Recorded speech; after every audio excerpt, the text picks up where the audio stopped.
Yeah, well, I don't want to walk in the middle.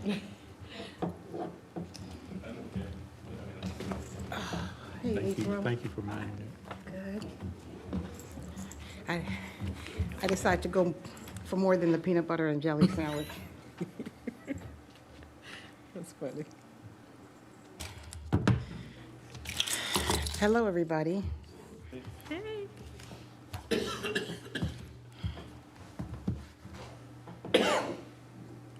God, I ain't sitting over there. All choked up. We want to hear what choked Kelly up. Share, Dave. Hey, Dave. Hey, Dave Neal. So he says, We want to go to closed session? ooh. So Kelly, did I miss the little memo on the shirts that you It's mentioned not on the a couple agenda weeks for ago? tonight. We're out of You mentioned the shirts a couple of weeks ago? You were gonna send something out? I didn't get it. No. Oh, Did everybody else get it? I don't know. I hope so. Did you all order your shirt? Yeah, I just said, hey, Dave. I didn't get it. And I was looking for it. No, I didn't. Listen, I didn't get What's it. she looking for? And then you had the guy from All AAA. right, you ready? Oh. No, He got the shirts? no. See, I hate when people do that. That's not even how that conversation All right, unfolded. everybody ready? No, he saw me wearing this. Are we starting? Okay. Everybody ready? Okay. You ready? Okay, I call to order the Rolesville Town Board regular meeting, May 4th, 2021.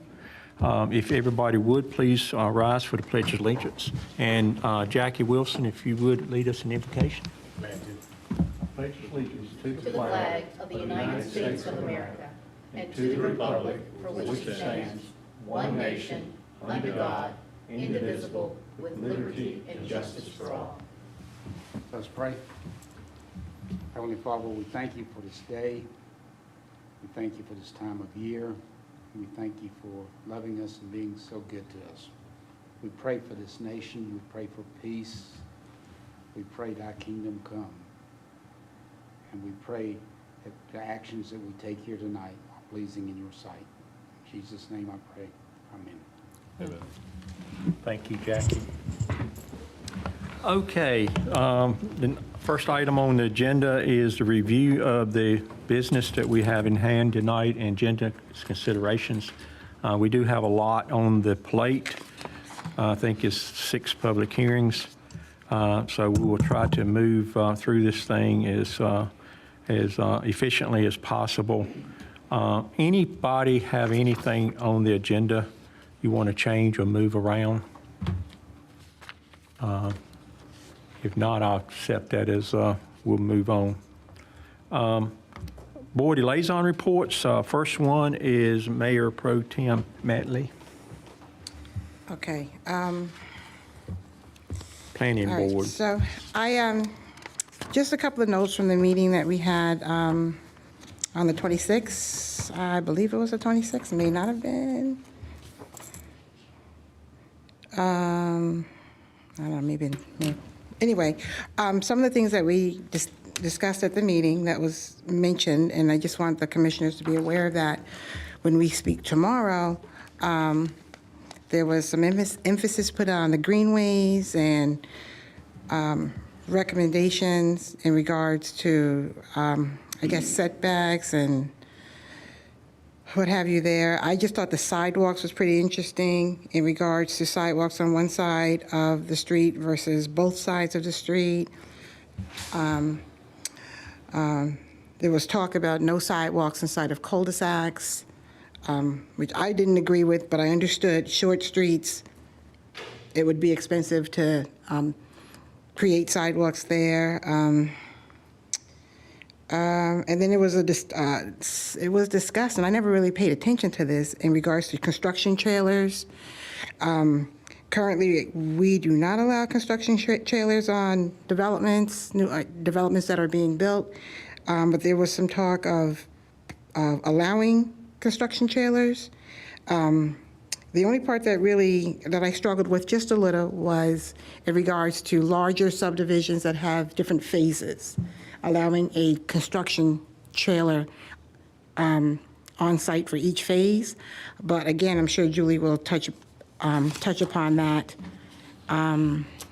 tomorrow. And we went back to the food trucks. So again, we really have to be careful on how we decide to move forward with that, because someone had brought up during the meeting, they don't understand why food trucks are required to go through the whole process if it's for a personal birthday party. So different things came up during that meeting. So again, we need to be ready and make sure we decide what we're going to do, because I really think is tomorrow the last day for these discussions, Kelly, or second to the last day? So it's the last special work session, and then you're actually going to see the final document at your next meeting in 2 weeks. Okay. So really think about that tonight. Go over your notes from the past couple of meetings that we've had about that. Again, street buffers and trees was another conversation that came up. And again, this was just going through the things that we weren't able to cover when we all met with the planning board during our last meeting. And telecommunication towers was also another issue, but it wasn't as interesting as the trucks and the sidewalks. So that's all I have. Thank you, Michelle. All Appreciate righty. that. Okay. Commissioner Sutton, Economic Development. Yes, just a couple of things. I am going to defer to Michael McFarland, our Economic Community and Economic Development Manager, to give his update about what's going on with the new development group, because I was not at the last meeting, so Okay. I can't speak for him. But I do want to emphasize and stress, I know that we have the budget coming before us later in the evening, but I do want to stress that I do think we're very lean around economic development. I think I've said that before. I'm saying it again for the record. We are very lean with one person focused on economic development. And I think in order for us to diversify our tax base, which we've talked about repeatedly on this board, so that it's not majority coming from residential or not as much coming from residential, we have to put some investment around economic development staff so that people are actively out there, putting Rolesville out there when we're not able to be there. And then as well as planning. And I know that we're adding to our planning staff and getting a new director, which I'm excited about. But our economic development efforts are very lean, and they're not going to change if we don't put some emphasis around that. So I just want to state that for the record, and that's all I have. Good plug. Paul, Commissioner Vilga, Parks and Recreation Advisory Board. Our meeting was canceled this month, so our next one will be the end of next month. All these sports things are up and going as planned, as far as you know, or Yes, yep, all the spring ball and all that kind of yes. There's actually sign up, JG will do that a little bit later, but there's actually sign up right now for fall sports and everything. It's open right now. Yep. Cool. Thank you on that. Commissioner Wilson, Public Safety. I attended a retirement dinner for Lily Jones last night, Fire Department. She's been there for over 20 years. It was a wonderful occasion. We did it at the steakhouse on Winston Steakhouse, it follows the news.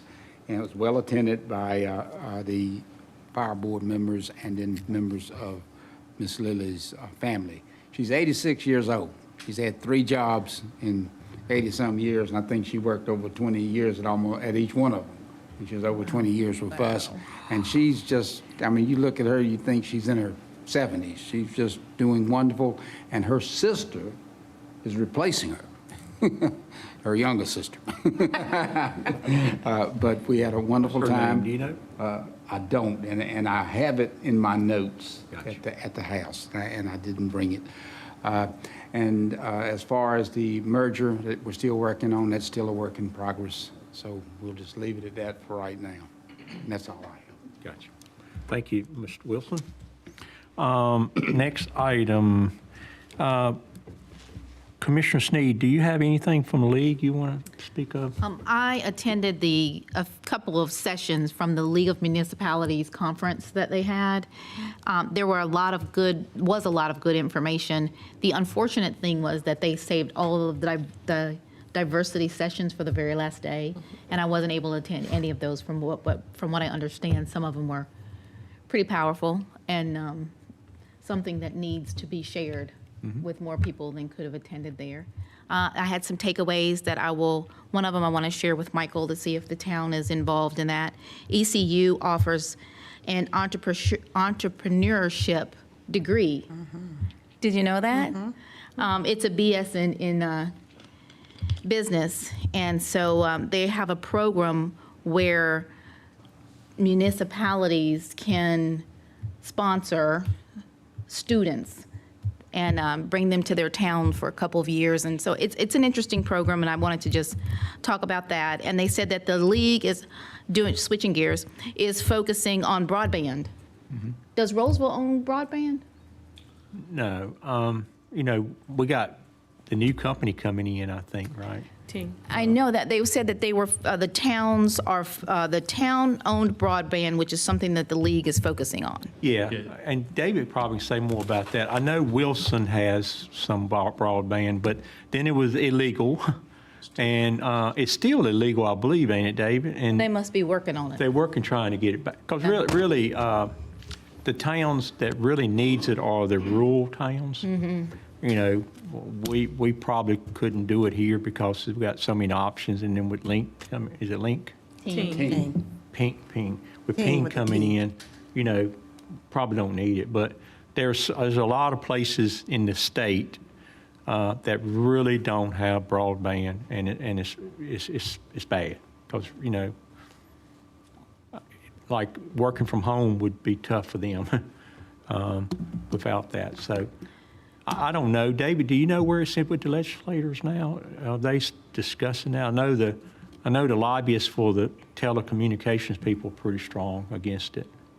This topic is on the legislative agenda every long session, and working to recover some of the momentum that there was back in the day when Wilson and others were having great success with municipal owned and run systems where the governing body had determined they were in such a position that it was unlikely that the market was going to reach them with broadband service on its own, at least in the near future. And so those communities, sometimes with grant money, were able to move forward, and it really started to take off to the point that it started to trigger backlash, which, as you mentioned, Mr. Mayor, did shut that down. Now there is some glimmer of hope, and there's always at least one or two bills pending. I don't know if Kelly has seen anything in terms of anything having momentum this year, but there's always a bill pending.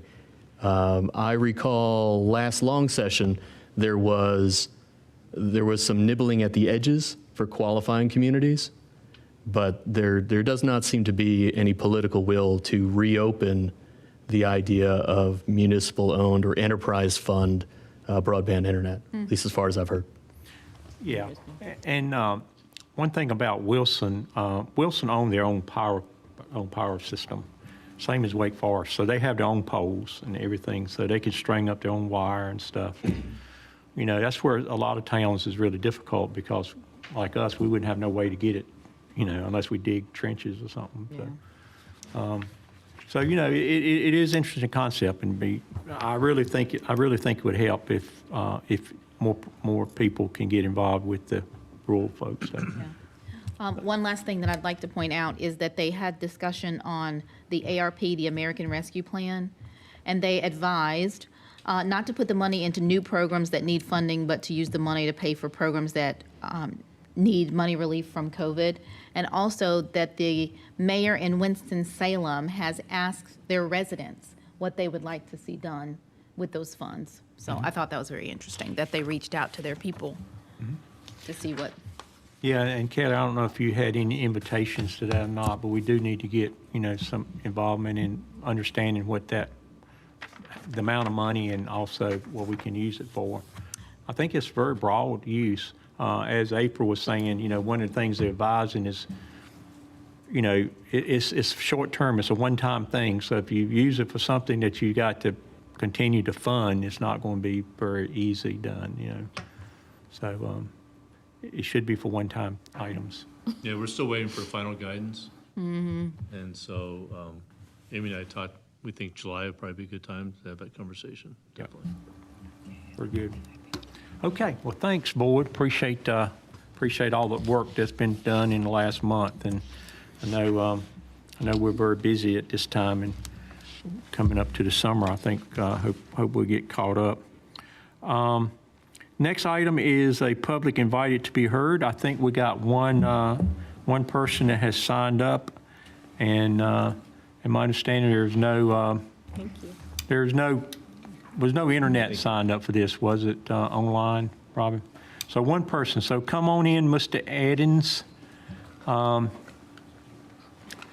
Just if you would, keep in mind, I see you got some reinforcements with you tonight.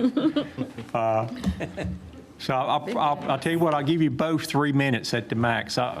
We got 6 public hearings tonight, and I know I've talked to you many times. I know you can get long-winded. So if you would, try to help us out on that. And I think we'll be talking about this for a while. I don't think, I think you agree it's something that probably won't be resolved, in 3 to 6 minutes. But thank you for coming.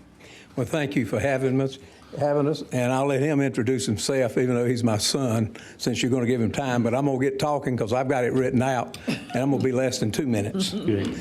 But good evening, Mayor, Commissioners, and everyone else, staff and all. It's good to be here this evening to talk about parking in downtown Rolesville. The heartbeat of any town is the downtown area, the original downtown, that is. So why do we need this parking? It isn't just for now, but for the future, to keep the heartbeat strong in Rolesville. Rolesville is a fast-growing community, and its current expansion plans are a good way to continue this growth. However, the current plans do not provide what I feel is adequate public parking.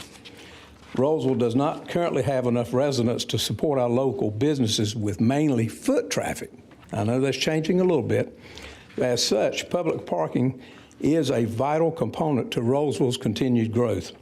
The corner lot where the old town hall was located is a prime location for additional public parking. This location would support multiple existing local businesses and provide infrastructure to enable even more businesses to come to downtown Rolesville. Therefore, I'm asking that you should not sell the property, instead turn it into a public parking lot. This is the best maximum and permanent use for this property. If it is sold, it will be lost forever. Rolesville isn't a live-in type city like Raleigh, with all of the constructions of thousands of apartments with enough to support businesses with walk-in traffic.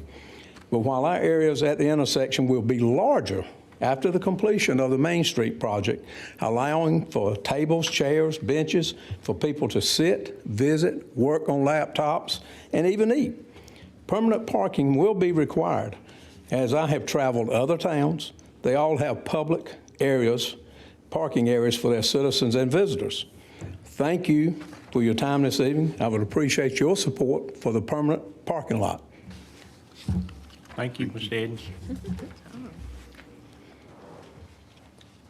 Hi, I'm Kevin Eddins, and Dad summed it up, but I just wanted to come along to introduce myself. I know some of us have met, others have not, but like I said, my name's Kevin Eddins, and I run the furniture store in town.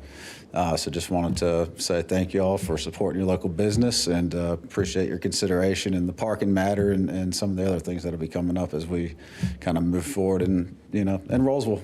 So, Right. Thank you. Well, thank you. Thank you both for coming. Appreciate that. And like I said, this is something that we're going to have to talk about, and make sure we get it right. So appreciate that. Thank you, and we'll be ready when y'all are. All right. Thank you. Thank you. Have a good evening. Yeah, I think, just a quick comment, parking is probably one of the biggest things we need to be thinking about. And I think we got a place designated for temporary parking during the construction and all. And, I feel like, and this is just my personal opinion, we just need to leave it there until there's a better use for it, and not, keep it where people can use it rather than and not use it. So, but that's something we can talk in the future and kind of figure out how we want to go with that. But appreciate Mr. Addins coming in and bringing that to our attention. The next item is the consent agenda. We've got quite a few things in there. Most of the things we have covered in detail. If any item want to be pulled out, certainly we can do that and vote on it immediately after this discussion and vote on it separately if anybody wants to do that. There is 2 proclamations that that I'm going to sign off on, and I would like to read them both. It won't take that long. And one of them is recognizing the small businesses. And I'll start reading here. It says, whereas Americans' progress has been driven by pioneers who think big and take risk and work hard, and whereas from the storefront shops that are anchored Main Street to the high-tech startups that keep America on that cutting edge, American small businesses are the backbone of our economy and the cornerstone of our nation's promise. Whereas small businesses owners and Main Street businesses have energy and passion for what they do, and whereas when we support small businesses, jobs are created and local opportunities preserve their unique culture. And whereas because this country, 30 million small businesses created nearly 2 out of 3 net new jobs in our economy, we cannot resolve ourselves to create jobs and spur economic growth in America without discussing ways to support our entrepreneurs. And whereas the President of the United States has proclaimed National Small Business Week every year since 1963 to highlight the programs and services available to our entrepreneurs through the U.S. Small Business Administration and other government agencies, and whereas Rolesville joins the national effort along with Wake County and other communities in our Triangle region to help small businesses to do what they do best and grow their business, create jobs, and ensure our communities remain vibrant tomorrow as they do today. Now, therefore, I, Ronnie Kern, Mayor of Town of Rolesville, do hereby proclaim May the 2nd through May the 8th, 2021 as Small Business Week. The second one has proclamation designating May 9th through 15th as Police Week of the Town of Rolesville. And it reads, whereas in 1962, President John F. Kennedy signed a proclamation which designated May 15th as Police Officer Memorial Day and the week in which the date falls as National Police Memorial Week. Currently, tens of thousands of law enforcement officers from around the world converge in Washington, D.C. to participate in a number of planned events which honor those that have paid their ultimate sacrifice. And whereas our law enforcement officers are the guardians of life and property, defenders of our national right to be free, warriors in the battle against crime, and are dedicated to the preservation of life and property. And whereas the Town of Rolesville honors the valor, the service, and the dedication of all police officers and public statues to serve of each one of our own Rolesville police officers. And now, therefore, I, Ronnie Kern, Mayor of Town of Rolesville, do proclaim May 9th through 15th as Police Week in the Town of Rolesville and call upon all citizens to make every effort to express appreciation to these men and women who are willing to sacrifice their lives, if necessary, to guard us and our loved ones against all who will violate the law. And to be further proclaimed that we invite all citizens to reflect and remember that more than 20,000 law enforcement officers and their families in the United States who have made this ultimate sacrifice in service to our nation and community. May these men and women forever be remembered. So those are 2 proclamations. And is there any items to be removed from the consent agenda to vote on separately and discuss separately? If not, I will entertain a motion. Motion to approve consent agenda as presented. Okay. Is there a second? I'll second. All right. Jackie made the motion and April 2nd. Is there any other discussion? If not, all in favor say aye. Aye. Any opposed? Thank you very much. One other thing I will mention before we move on to the actions of the night. Sometimes I get asked by folks, why is our flag at half-mast? And I don't know if you guys do or not. And I know Robin does a nice job of keeping the board informed of what that is for. And I would just like to, the one, we're at half-mast now, and I would just like to real quickly help the citizens to know what that is and why we are. Governor Roy Cooper has ordered the United States and North Carolina flags at the state facilities to be lowered immediately to half-staff in honor of Fort Bragg specialist Abigail Jinks, who passed away on April the 19th during a training exercise. She was part of the 3rd Brigade combat team at 82nd Airborne Division. Specialist Jinks' day of interment is May the 2nd, which was just a few days ago. U.S. flags will remain lowered until sunset on Sunday. North Carolina flags are to remain at half-mast until further notice to honor 2 fallen officers of the Watauga County Sheriff's Office. Sergeant Chris Ward and K-9 Deputy Logan Fox died in line of duty in Boone, North Carolina on Wednesday. Sergeant Ward began his law enforcement career in 2013, and the K-9 officer Fox served at Watauga County Sheriff's Department for 2 years. Notification will be sent once the interment date has been announced in both officers. Statement from Roy Cooper on Watauga fallen officers. These horrific shootings have claimed the lives and loved ones, show that our ever-present dangers of law enforcement can encounter in their daily duty. I have talked with the Sheriff Lynn Hagerman to offer condolences and our additional assistance. So those are the reasons, both from Governor Cooper and just kind of want to make everybody aware. It seems like it's 2 horrific events that's happened, and that lowered for 2 reasons really. So thank you for letting me share that, board. And now we'll go right into our action items. Mayor, before we move on, I do have one other economic development item of interest. All right. And so when you mentioned Small Business Week, it reminded me, and you all probably have this communication, the Chamber is doing what's called a cash mob for businesses in Rolesville, and this is for small business. I think they're going to do it ongoing with different businesses, but the first business is, I guess it's called What's Cooking, which is the hot dog stand. 12 o'clock on Friday, May 7th. They're asking folks to come out and support this local small business by purchasing between $10 and $20. So 12 o'clock on Friday, May 7th. So I'm going to get a hot dog, and I encourage you all to do the same. Wait, are they doing it at that location or still at their regular location? It says 105 West Young Street, so I think it's at the same location. Yeah, I think it's up there. For now, yeah.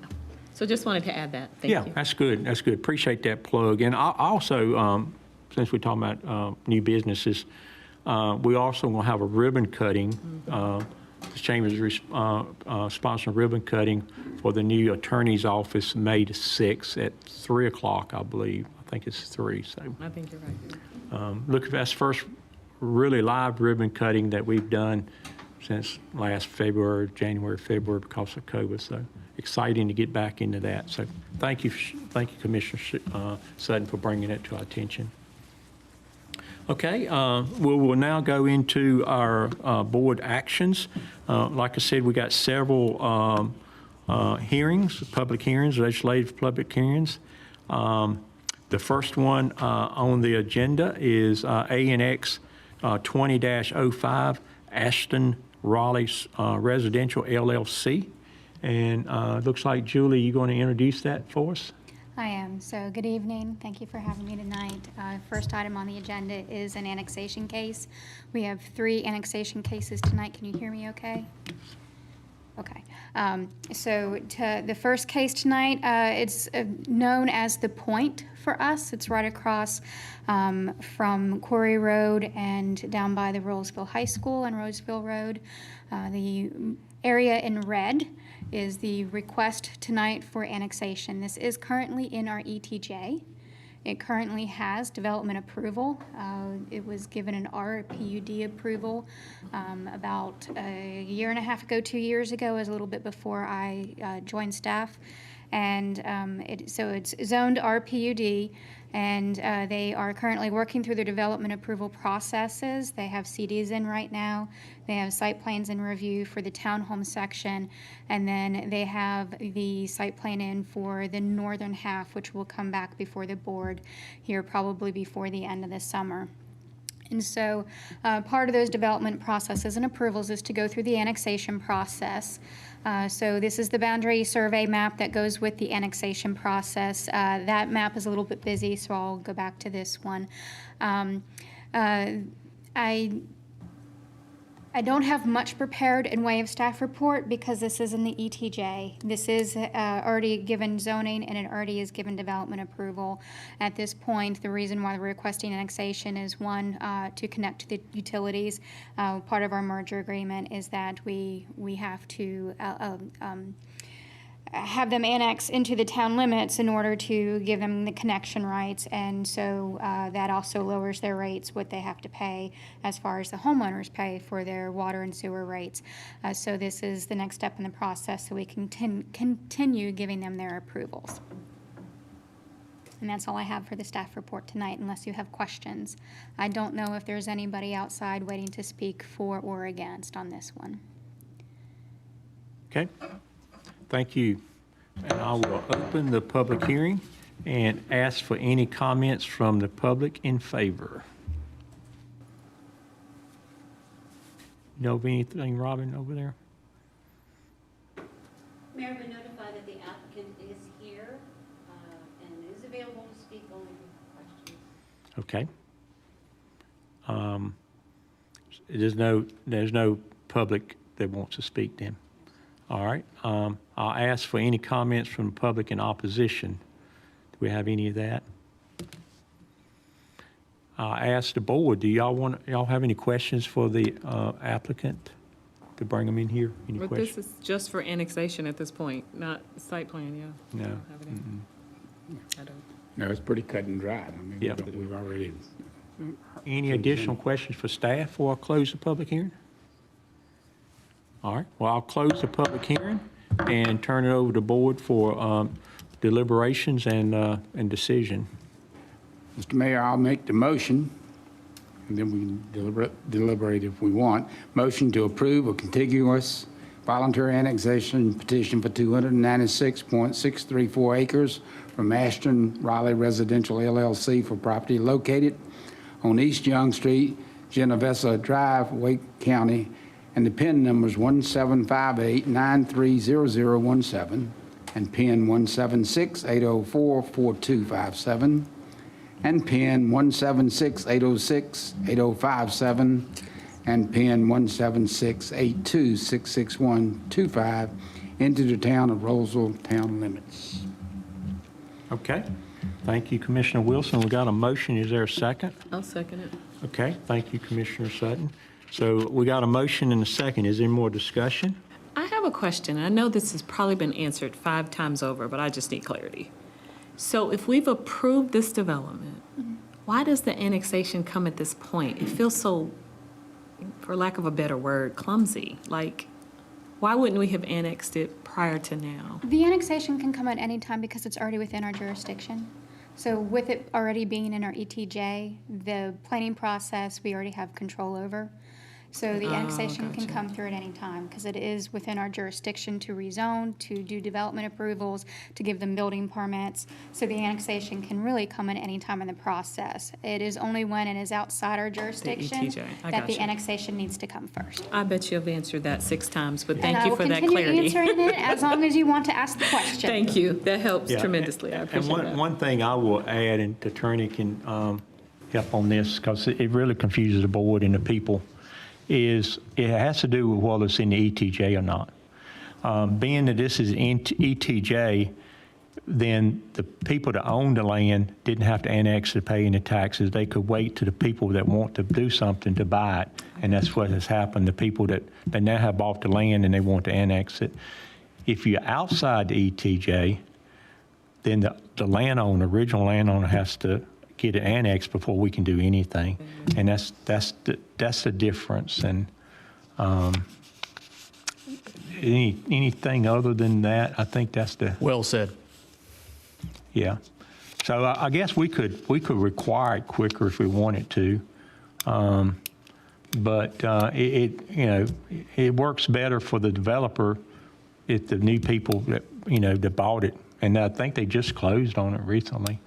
And For the landowner. an important feature is that these are voluntary annexations, so we have to receive a petition.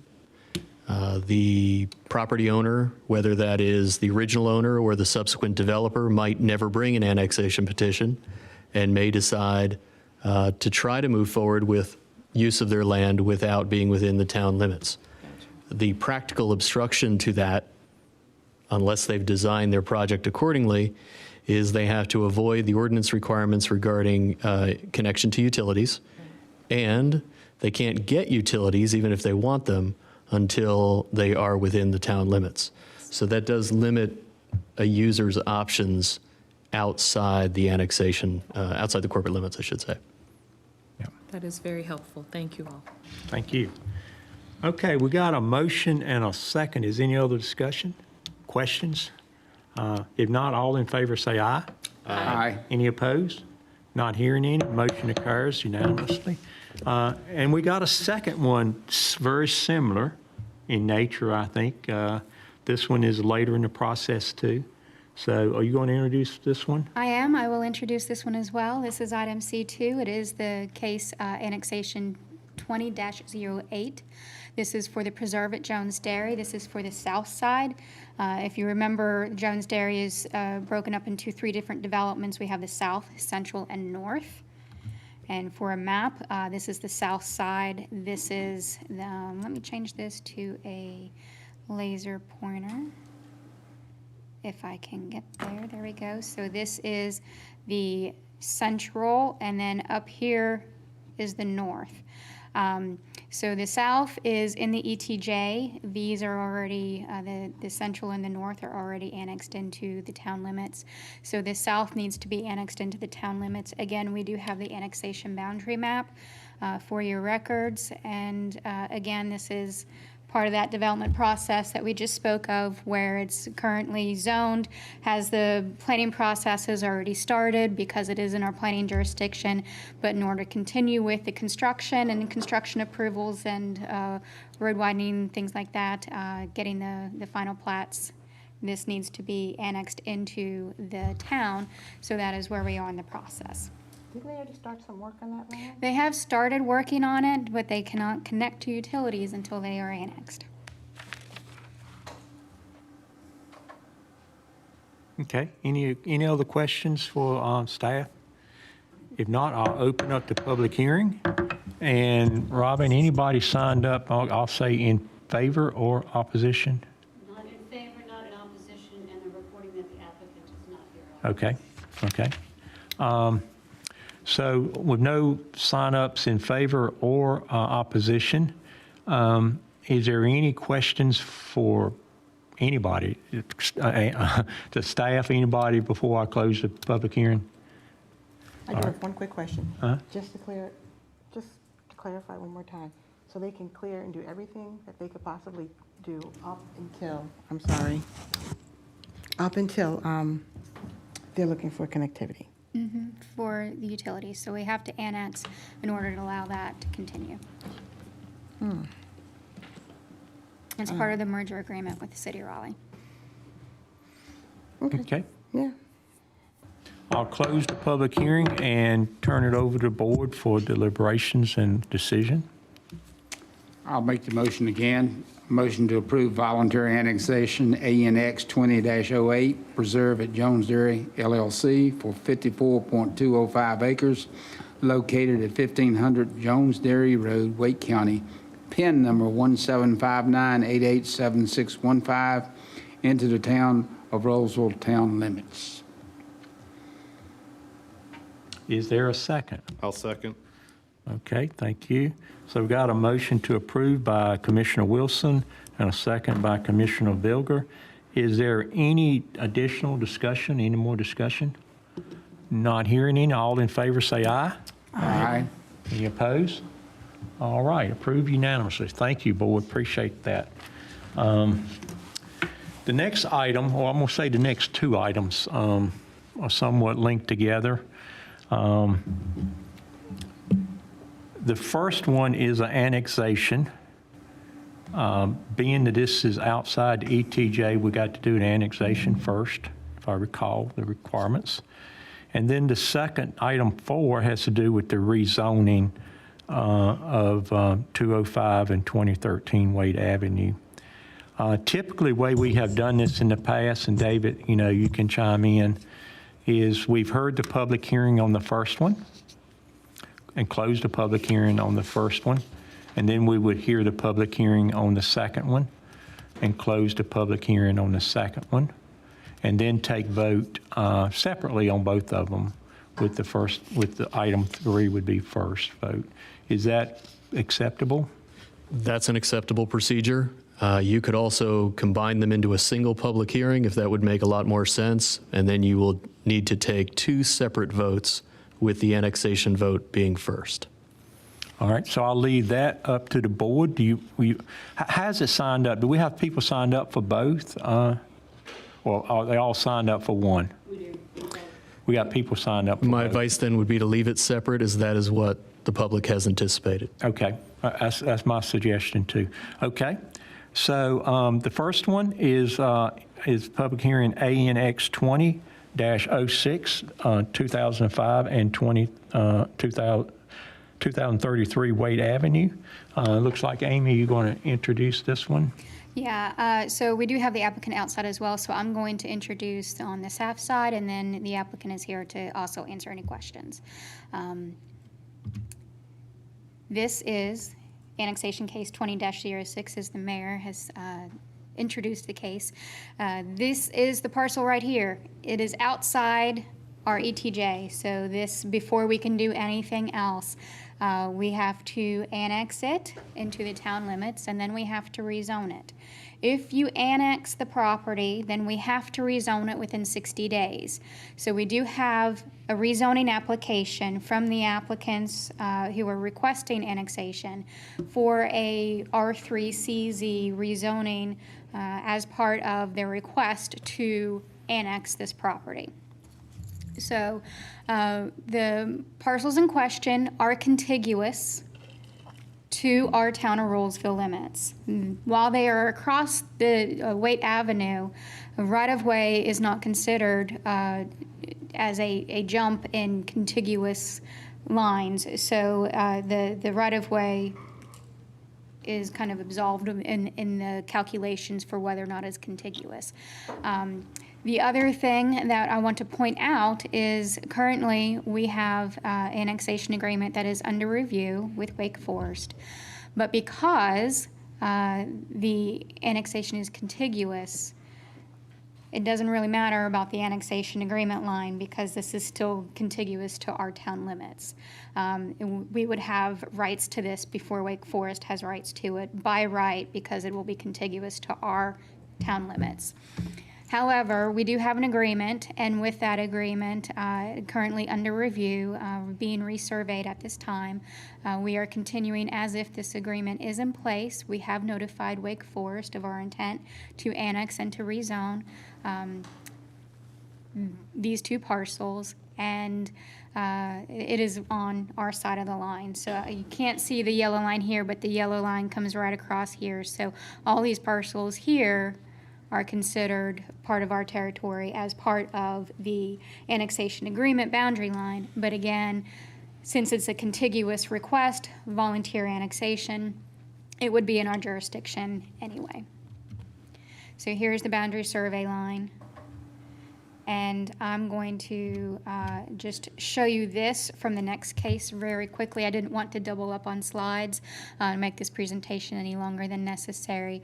But as you can see, we have the zoning here for our town limits and nothing here, and then our comprehensive plan here and then nothing here. So while it's in our future planning area, it is not currently in any of our areas, and that's the difference between the other cases. In this case is that we have to we have to do the annexation prior to any other rezoning or submittal approvals we can give, just to make sure that it is within our jurisdiction.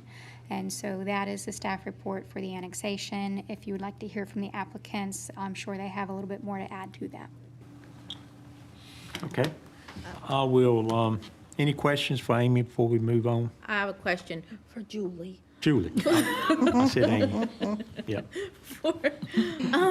So right now, Julie, that is zoned as low residential, low density, and in the new one, it's medium? It doesn't have Rolesville zoning at all. It currently has county zoning. And so that is part of the issue. We can't do anything with it until we annex because it's currently sitting in the county's jurisdiction and then, for planning purposes. And so we have to annex it as part of our annexation agreement and part of our future expansion areas to have it come over to our side, expand those town limits with the ordinance to expand the town, extra, what is it called? The ordinance for the corporate limits extension. There we go. I was gonna get it, I really was. So the corporate limits extension ordinance will go on file first, and then we would be able to do the rezoning, and then they could come in with any other site plan approvals that they would be required for when they go to develop the property. Okay, so the yellow in the last one that you had is existing, and the orange is what is being proposed. That's the land use plan. So I wanted to show you that it's, here, let's do this. So here, the yellow is our town limits. It's a little bit easier to see on here. Yes. And this is the comprehensive plan side. Yes. So when you rezone, you will have to amend the comprehensive plan because the comprehensive plan does not have this included in it because it was not part of our town limits when the comprehensive plan was done. So you will be, that consistency statement that you do with the rezoning, you will be amending the comprehensive plan for whatever zoning classification you give this property. Okay. So everything will have to be amended accordingly. Okay. So there's an extra step in there because it is not in our town limits currently. Did you have another question, April? No, she answered my question. Okay, I do have a question. So you're saying that we have to annex it in order to rezone it Yes. to what the developer wants? We can rezone it to whatever the town wants, Okay. but there is an application from the developer for a certain classification that they would like to do on the property so they can develop the way they'd like to develop, which is the R3 CZ. Okay, and if the town decides not to go in that direction? They will probably ask to table the annexation. Okay, and if the town does Wake Forest have like second rights on this property? No. Okay. Just wanted to clarify. Yep, it is ours by right. Yes. If they want to annex into a town, they will annex into Rolesville because Okay. we have the contiguous annexation. Okay, I thought so. I just wanted to make sure. And this is Thank 12, you. I'm sorry. No, I just said thank you. Is it 12.43 acres? Am I It's, looking at the yeah, right? plus or minus 12.43 About 12 acres. acres. But yes, surveyed, it's about 12 and a half acres. Gotcha.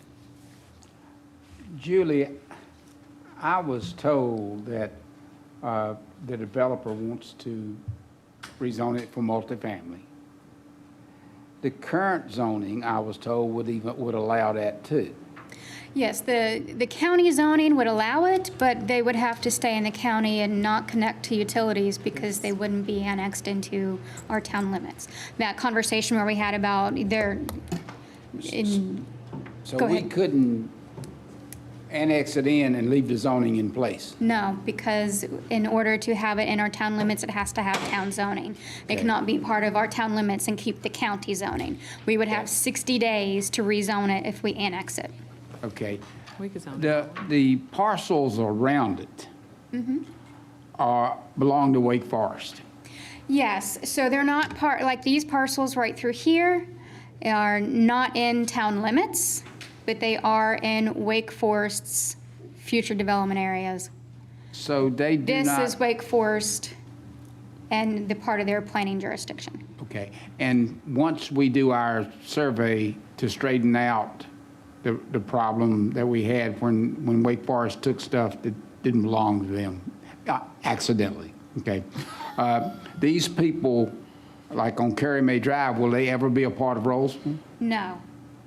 As we So they're not a have, part of Rolesville? as part of that option, we picked option 2, I believe, and this line does not change. It does not change that.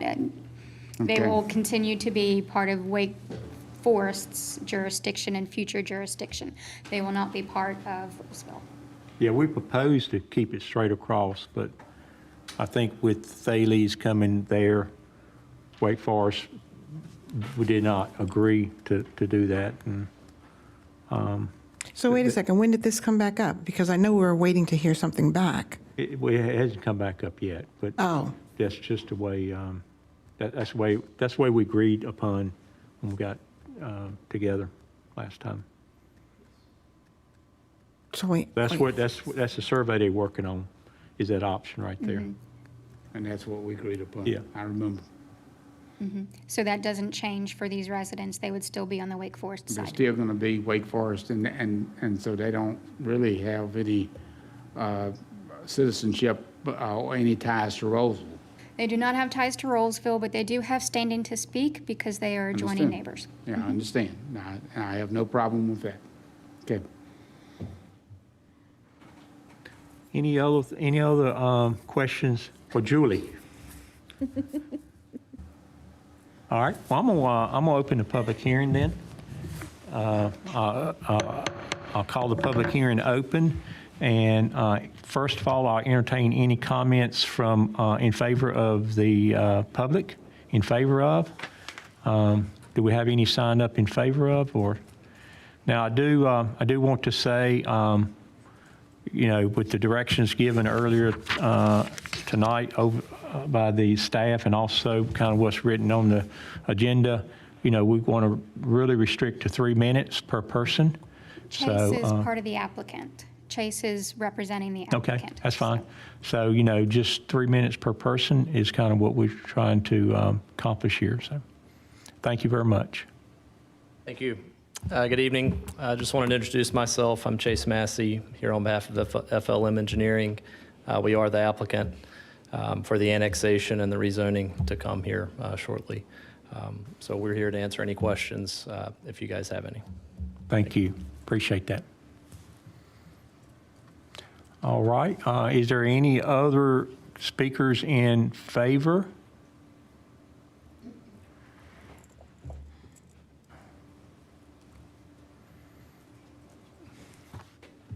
I'm Jim Allen. I'm the actual one of the partners in the development itself. And we have already had public hearings, which we'll talk about. And we feel like we've addressed everything that was brought up as a concern. We put some stipulations ourselves, which we'll discuss later, but hopefully we'll work this out and go forward. Thank you. Thank you. Any other in favor? Okay. I will call anybody here to comment from the public in opposition. And this, we're going to be real strict to just annexation. So your opposition to annex into Rolesville is kind of what we're looking for here. Okay. Hey, my name is Liz May. I live at 1416 Carrie May Lane. I just want to say that I don't care if I'm in Wake Forest or Roseville. I have connections to both. So, but what I wanted to speak tonight was speak against the annexation for these properties on Wade Avenue. We're asking that you deny this annexation because by allowing this annexation and map amendment to be ruled on concurrently, the developer is circumventing the conditional zoning process as outlined in the UDO. We also know that the board is required to rezone this property within 60 days of annexation. We're reasonable people, and we are just asking that you do a reasonable thing and deny this petition for annexation tonight, based on the fact that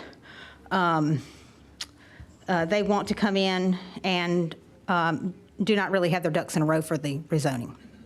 As I looked at your RDO, I would just like to say to the commissioners and to Mr. Mayor and to the attorney that it's really important, it's incumbent on this board to follow the procedures outlined in your UDO. And one of the things it says is that when a conditional zoning application is put forth, they must have certain things in line. And I will go over this at the rezoning hearing, but things like easements, right-of-ways, intended uses, topography, traffic, parking spaces, how many units, where are the units going to be? And I think you'll see on their map that they don't have any of that. It also requires them to list where the trees are on the property. And they don't have any of that. So I just want to ask that we do one of two things. I believe you have two choices tonight. Put a hold on the annexation and require the petitioner to come back with the required application information for the conditional zoning to be considered, or reject the annexation outright because the application is insufficient.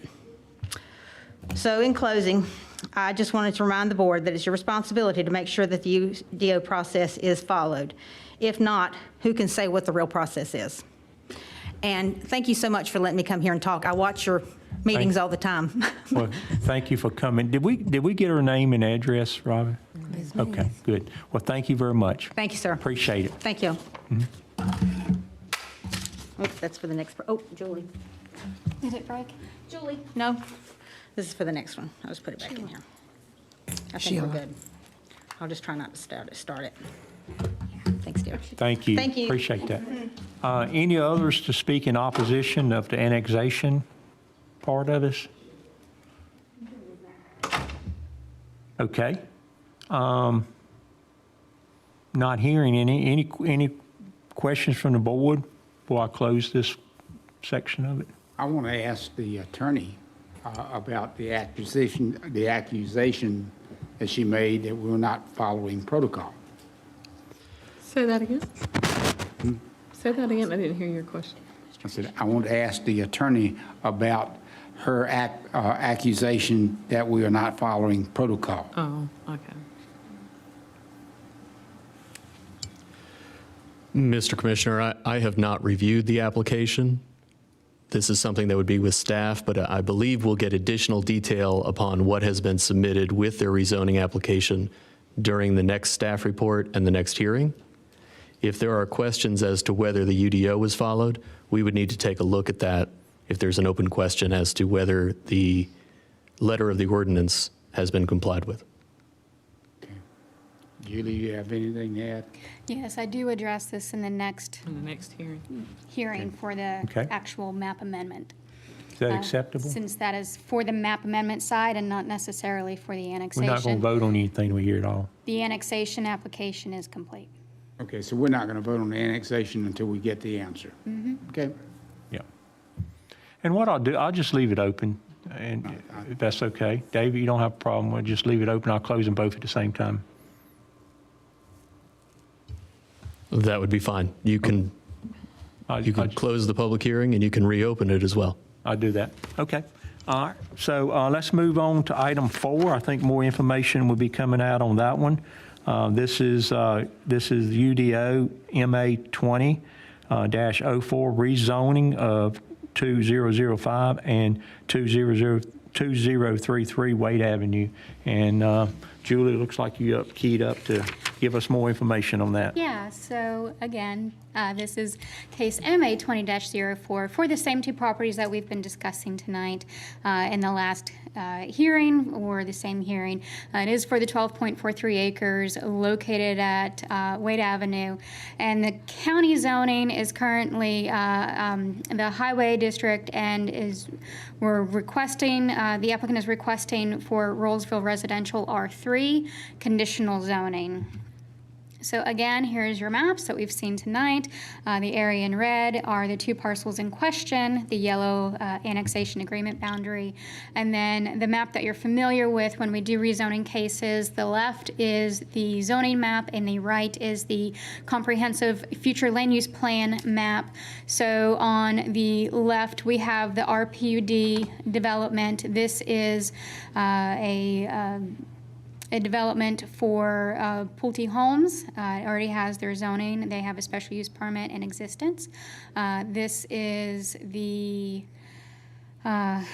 I believe this one is Elizabeth Springs, and then this one is the preserve at Jones Dairy North, and then this is Perry Farms. I get them confused sometimes because I'm still learning. But yes, Pulte Homes, the Elizabeth Springs, this is the watershed removal that we just saw a couple months ago, 2 months ago. Where they're regrading this site to remove these parcels from the watershed and put that ridge line over here to a little bit closer to the road so they can finish this development. And then the preserve at Jones Dairy North section here, which we annexed the south earlier tonight. So this area is the town limits. All this is in our zoning jurisdiction. This area right here does not have zoning applied because it's the county. County zoning is highway district, which does allow for highway district uses, which are your higher level uses. That's not residential and it's not low residential. It is heavier uses. So on our comprehensive plan, we have the adjacent uses listed as medium density residential. That takes into account for the medium density. It allows townhomes, it allows multifamily, it allows single family, it allows all types of uses. They do have townhomes and single family lots already through the special use permit process for Pulte Homes right across the street, which is where we get the contiguous annexation line from. And then this is all single family right here. This is on the county zoning side, but in Wake Forest's future jurisdictions. And then this will be the new Thales Academy. So the current land use and existing conditions is it's a single family uses right now. It is located outside the town limits and outside the ETJ. It's within our annexation agreement line, and it's within our current jurisdiction approval for annexation, as you know, because it's a contiguous annexation and it's voluntary. That annexation agreement is being renewed in the near future, and the survey process has begun. The surrounding parcels are zoned either Highway District, Residential 30, R30, which is kind of a lower residential classification. It would be considered close to RR1. And the residential planned unit developments, RP&D, which have classifications of up to R3 with their densities that they were granted as part of that special use. So they're surrounded by commercial, residential, low density, and residential high density in this area. And then the RPUD, as I said, it's about 140 plus lots for a special use permit that was granted back in 2018 for Pulte Homes. The annexation was held tonight, and the annexation and rezoning cases are running concurrently. We've talked about that a little bit at length tonight, so I won't repeat what we have just said. So Billy, if the Board of can I Commissioners... stop you for just a sure. moment? Can you go back a couple slides? Yeah. The last bullet point, the RPUD. Approved for 140 plus lots. That's the total with the single family homes and townhomes together, that 140 plus? Yes. Okay. For right now. They're asking for something later on. But right now, they have approval as far for SUP 18-01. I can't give you too much information about anything else because it is a special use permit process, and you have to wait to the public hearing to get all the information for that. But right now, they do have approval for the 140 lots for special use permit 18-01, which was granted by the board about 2 years ago or so, a little bit longer. So you can't tell me the breakdown of the single family? I can tell you the breakdown of the single family and townhomes. I don't have the number off the top of my head, but I can look it up for you. I didn't. It was under the same assumption as last time, where the acreage for the townhomes has a cap on it. So it's under that. I believe it was 20 at the time. It's under that 20 acres because we had that still in place. Okay, thank you. You're welcome. So if the Board of Commissioners approve the annexation tonight, the rezoning case can move forward. If you don't want to move the annexation forward tonight, you don't have to decide on the rezoning. The petition is for R3 conditional zoning, and you can rezone to something else as part of that if you want to annex and if you want to rezone.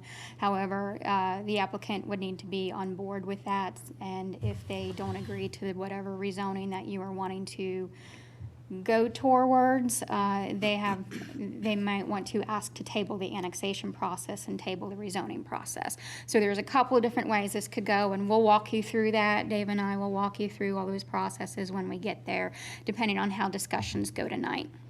So we'll talk about the R3 district a little bit, just to remind you what we're doing, especially since we've had a lot of LDO discussions lately. It's easy to get everything confused between new and old. So the R3 district is currently established as a district which the principal use is for high-density, pedestrian-friendly residential purposes.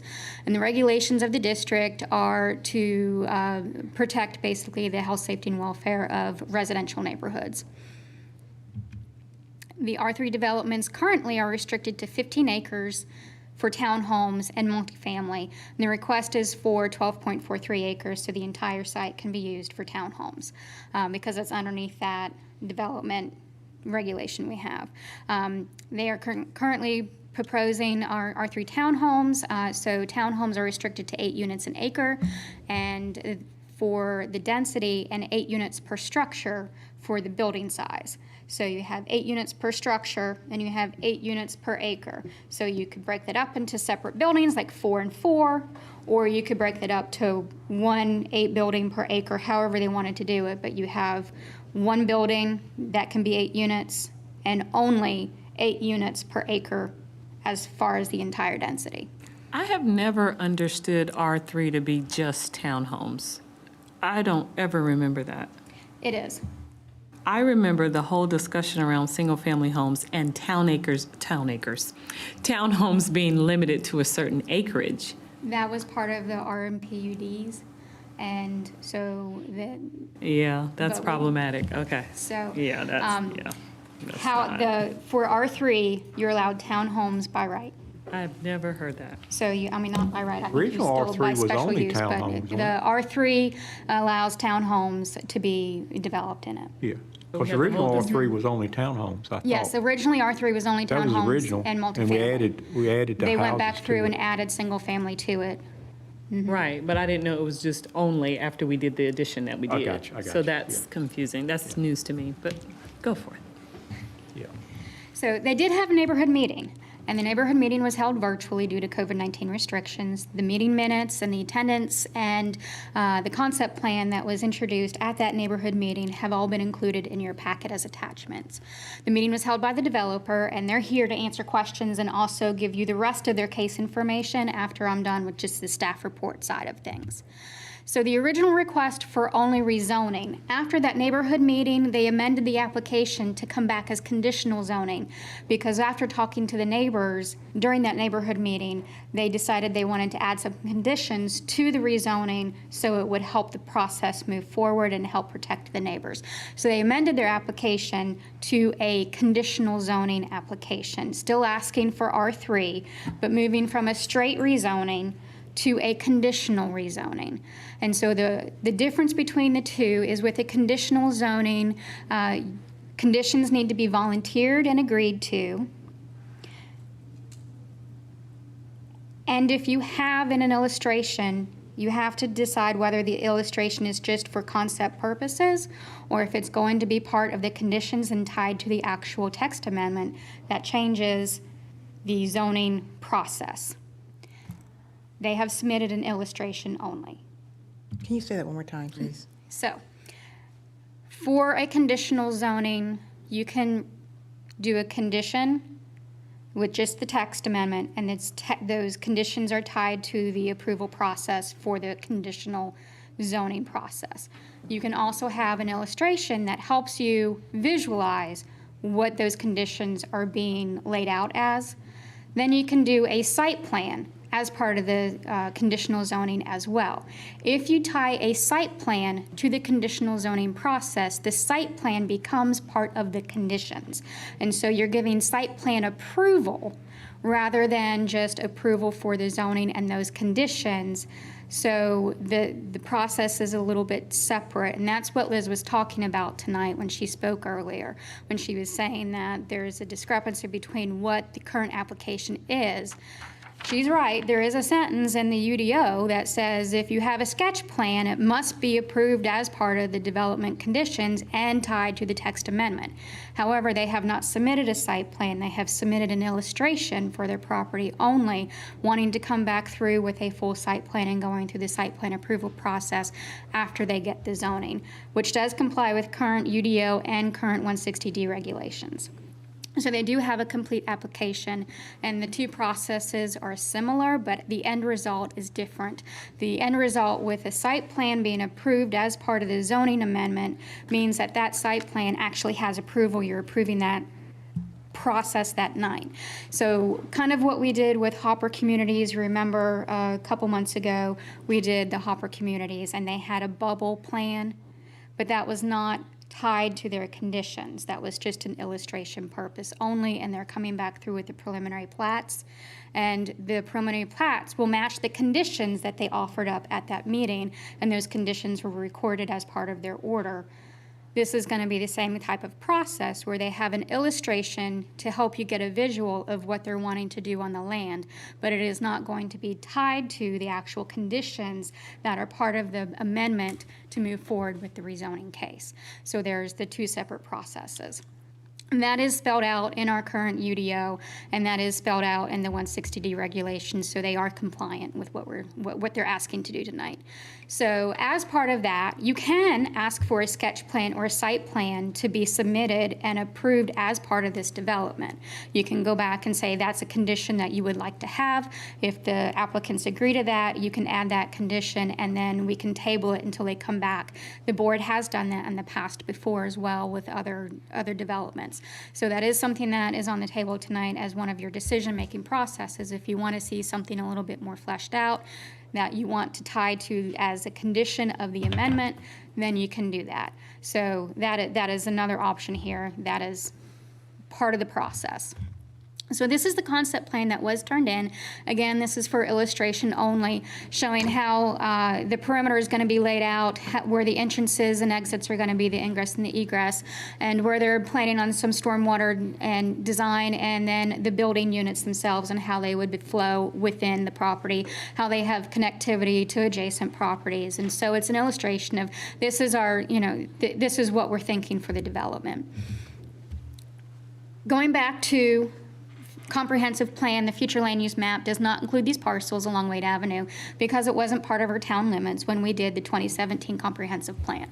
The parcels are just south of Wade Avenue, and they're medium residential, and the board, if the board recommends approval, a consistency statement has to address the amendment to the comprehensive plan to include that area as part of our new town limits into the comprehensive future land use map at whatever density that you agree to tonight. So if the board recommends denial, the consistency statement will state why the proposal is inconsistent with the plans and policies we have in place. So for town-approved plans, the 2002 thoroughfare plan had a 4-lane landscape median road along Wade Avenue. The proposed CTP, when I did this slide, I wasn't sure if you guys were approving the plan tonight or not. So the 2002 thoroughfare plan is now superseded by what you approved tonight as part of the CT plan. The CTP plan that went into effect tonight when you approved the consent agenda has the 4-lane divided raised narrow median with curb and gutter and side path, and that does match Wake Forest's transportation plan for continuity. We specifically talked about that area with Wake Forest to make sure that our plans lined up. So with the new proposed plan with the CTP, it's 4-lane divided raised narrow median with curb and gutter and a side path. And the side path will be on the same side as Wake Forest side path so that we have the continuity there. We're not going to make sure it's on the other side of the road. So the comprehensive bicycle plan does not include recommendations for this area, and neither does the Main Street plan because it's a little bit too far north of where the Main Street plan is going to be, but we usually include that in our staff report, so for consistency's sake, it's not in the Main Street plan. So only Town of Rolesville plans were compared for the staff report. We know that there are other plans for the area between NCDOT and Thales and Wake Forest and all of that, but we don't have control over those. We have control over the Town of Rolesville plans, so only those were considered as part of our comprehensive plan and our land use plan. The Wake County plans and Town of Wake Forest plans cannot be enforced by staff, so we looked at our plans for the Town of Rolesville. And the rezoning process can consider harmony with the surrounding areas, whether they're not in our jurisdiction. You can still consider the harmony of the surrounding areas. So the traffic impact analysis was not required because this development is smaller than any of the thresholds to trip a TIA. So the trip generation estimate is AM peak hour of 51, which is less than 100, PM peak hour of 70, which is less than 100, and the daily trips of 638, which is less than the 1,000. So we do have a trip generation letter saying that they are below the threshold. However, the developer has had talks with NCDOT about the 2 driveways for the ingress and the egress, making sure that the site will have safe movements, and they will talk about that in their presentation. So the planning staff finds the request reasonable in the public interest and as amended, and I've underlined it just to make sure that the board remembers that we will have to amend the comprehensive plan and the consistency statement if this is approved, that it will be consistent with the comprehensive plan and future land use plan, and the staff is recommending approval of MA 20-04. The planning board has met on this as well, and the planning board also recommends approval to rezone the parcels to R3CZ, and they did want to make a note in their motion that this is also tied to the voluntary annexation, and that it is voluntary and it is not forced. So they did have that note in their motion, and it was passed unanimously. And that is my presentation. Do you have questions? Julie, did you go over the conditions that they? I am not going over conditions. They're going to present the conditions. That needs to be a conversation between you and the board because that is part of the voluntary agreement between what you would like to see and what they would like to do with their land. So I'm going to have them present the conditions. Okay. That way you can ask them directly for that. Mr. Mayor, questions were raised during the annexation public hearing regarding compliance with the UDO and the inclusion of required materials. My initial review causes me to have some question as to whether the application is complete. If we have the time, and I know we are pressed on our agenda, if we could have a recess for 5 minutes for me to review this with the town staff and then reconvene so that I can provide appropriate guidance. Sure. I have 8:15, 8:25. You can have it done by 8:25? Okay. So we will recess until 8:25. Thank you.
All right, we'll call the meeting back to order.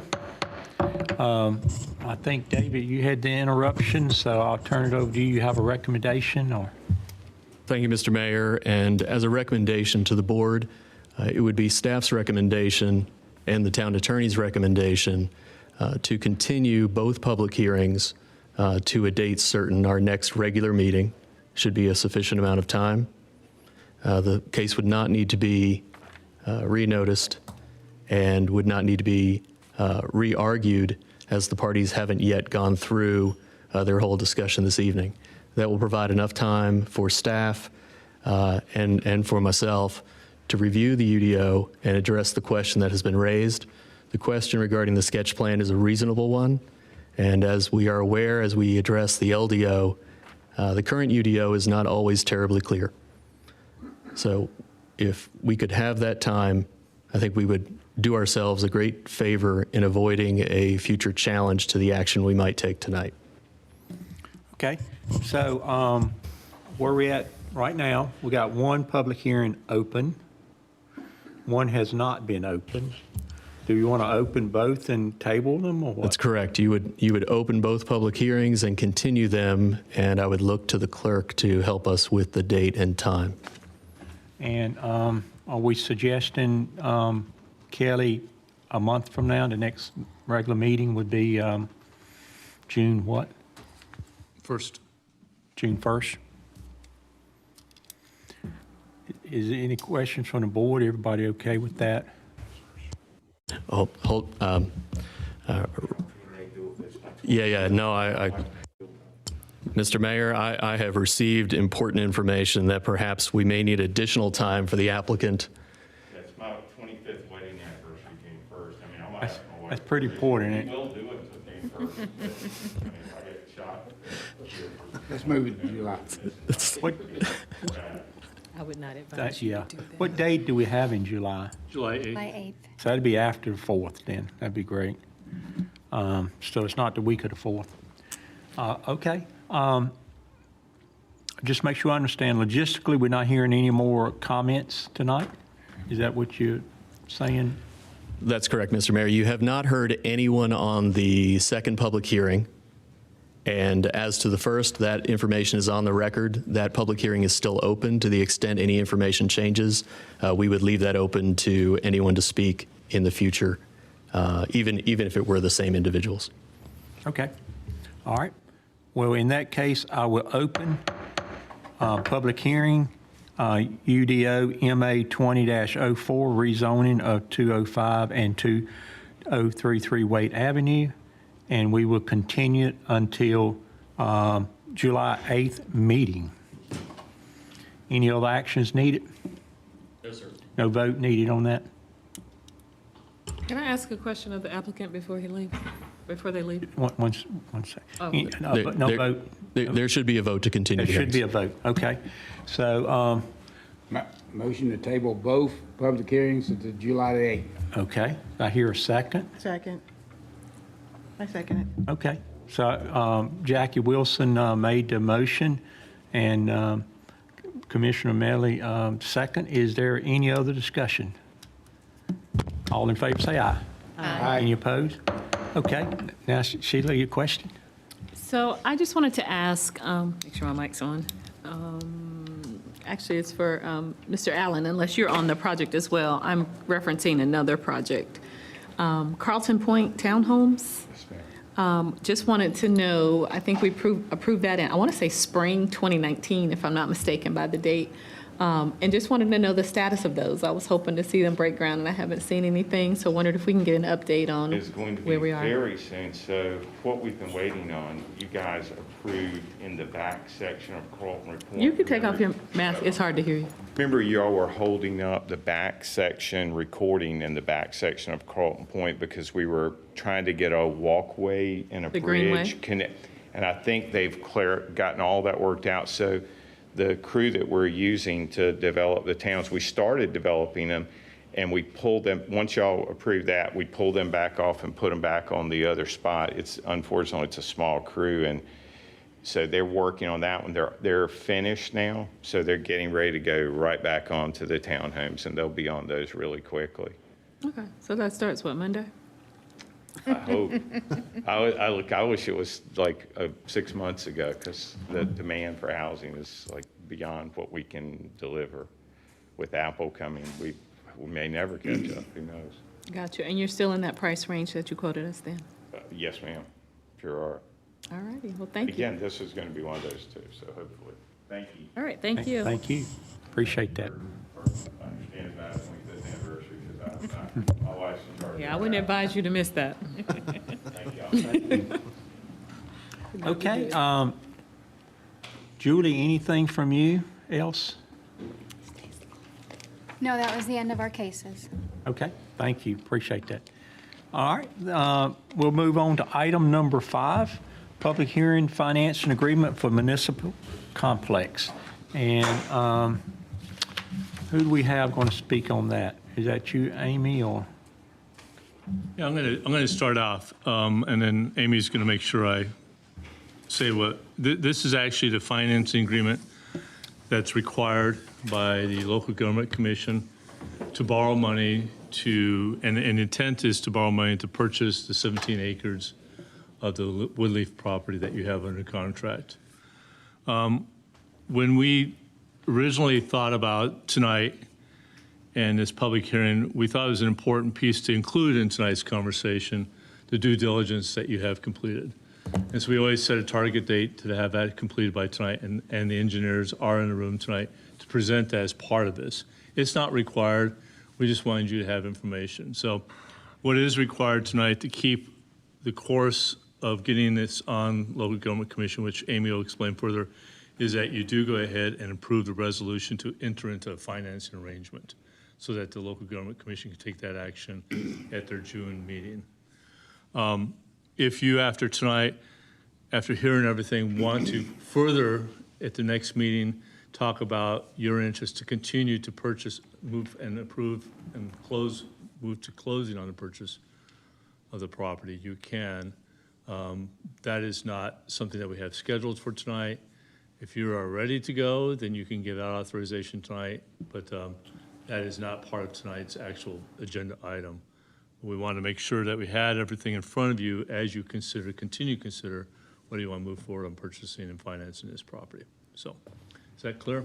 Yeah, so are you going to do it in 2 parts? We're going to do the financial agreement first? Amy's going to go through the actual financing agreement, and then when completed, you can open up the public hearing. The folks from the engineering firm are here for that. There might be other public to comment. I don't believe there are, but there might be. And they can do their presentation on due diligence. And then minimally, again, staff asks that you do consider the resolution for the financing tonight. Okay. And then we'll go through the due You diligence? can do it either way. You can do it separately if you like. It's up to you. I think it'd be less confusing, Okay, probably. let's do that then. We'll just focus on the financing piece, right? Okay, that's good. Yes. Okay. All right, good evening, Mayor, Commissioners. So before you is an item related to financing potential purchase of land.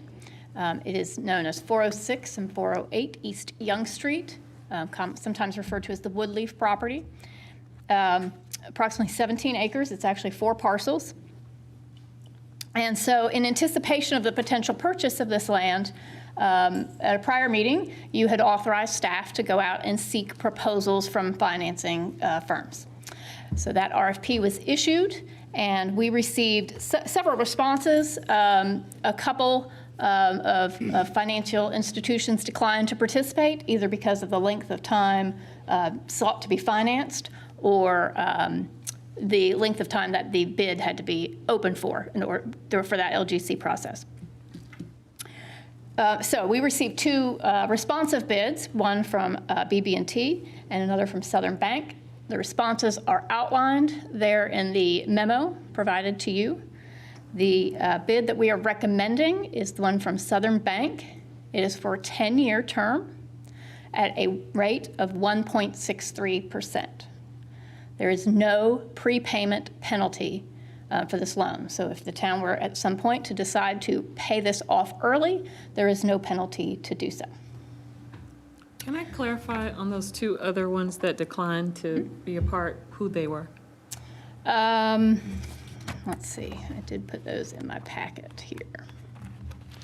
I want to say one was First Citizens. First Citizens was one of the ones that declined, and JP Morgan Chase. I sent it to a lot of others, but typically, and it's not unusual to come back with just a small number of bids. And honestly, BB&T is usually, they have a strong governmental finance section, so they're usually in most of these, not just for us, but for other entities around the state as well. So let me ask this too. Thank you for those names. Does local government federal credit union do municipal financing? I'm just curious. I don't believe I've seen them on the LGC's bidders list. I was just curious. I don't because it's recognize, local I don't remember government. seeing that name. Yeah, Yeah. okay. Just curious. Okay, thank you. Sure. So, what's next? So tonight, what's before you is a resolution which would approve the terms that I just outlined and authorize staff to go ahead and submit that application to the local government commission for their consideration. Tomorrow is the last day we can submit in order to get on their June meeting, which is June the 1st. So if we're interested in purchasing the land and staying within the terms of that purchasing agreement, we'd like to aim for a June closing on that property. So that resolution is one of the actions before you. The other action that is before you is a capital project ordinance, which would appropriate all the funds of that loan and the purchase. That can wait. If you're not ready to decide on the purchase of the land tonight, we can wait and delay that until you come to that decision. But the big one tonight is that resolution on the actual financing and authorizing staff to seek the application. So the first step here is, if there's other questions, but other than that, we're open for the public hearing. And we're required to have the public hearing on the financing agreement. That's right. That's one of the things the LGC looks at, is whether there was any public comment on that financing. So, so I will open the public hearing for the financing agreement for municipal complex. And Robin, is it anybody to speak for or against?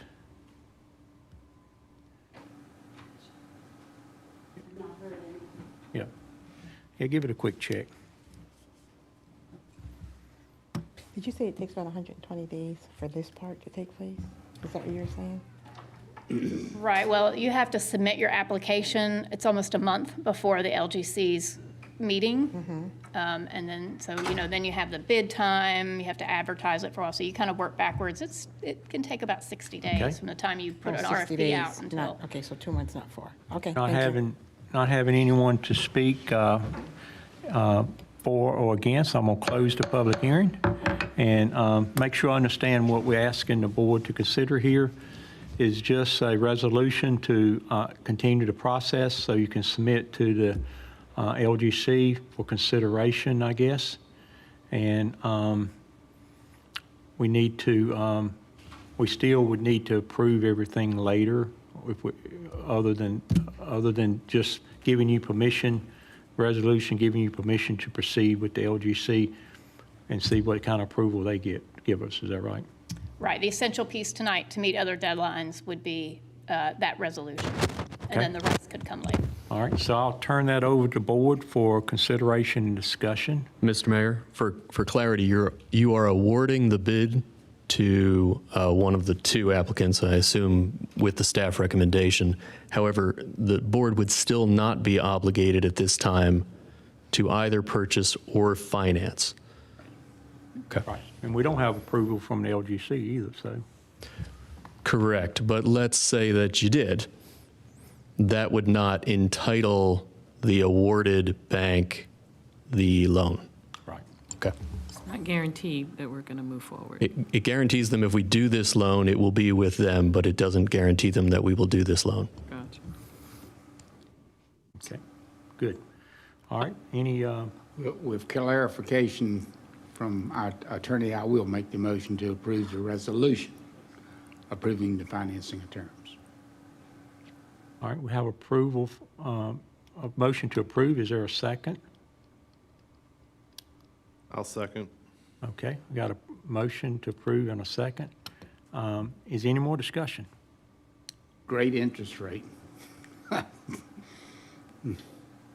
Any more discussion? All in favor say aye. Aye. Any opposed, say no. Not hearing any. I think it was unanimous there, Robin. All right, so you got permission to submit that tomorrow and find out what they say. Now, Kelly, maybe this, I guess you're working on whether we want to proceed or not, and do the due diligence. And this is part of it, what we're going to do here now. Yeah, this is the actual report that the Colgenist did, that did all the due diligence on it. So they're prepared to present that to you tonight. Okay, so let's do that, board, and then after this brief presentation, we'll decide on what our next steps want to be and timeline. So, all yours. So Brian, go ahead. From here. Good evening, everybody. I'm Brian Genest from Cole Genest and Stone. This is Lewis Hardy. I'm a landscape architect and planner. Lewis is a civil engineer. So we're just going to kind of pick up where we left off when we were here. I don't know, was it a year or so ago? Well, I know it was COVID because we had our masks. So if you want to, Lewis is going to give you all some handouts, try to move through this quickly because I know you have a lot to do. Can you pull up the plan, Lewis, and we'll get started? I'm just going to remind you, can you all see the screen? Do you all have screens at your desk? They can see it. Okay, so just wanted to remind you of the site. I'm sure you all know of it. It's the Woodleaf site on Young Street. Okay, we had looked at several sites as you all remember, and this is the one that you all chose. So just wanted to kind of refresh you on that. How does this advance here? What's that? All right, so we can go on to the next one, Lewis. We'll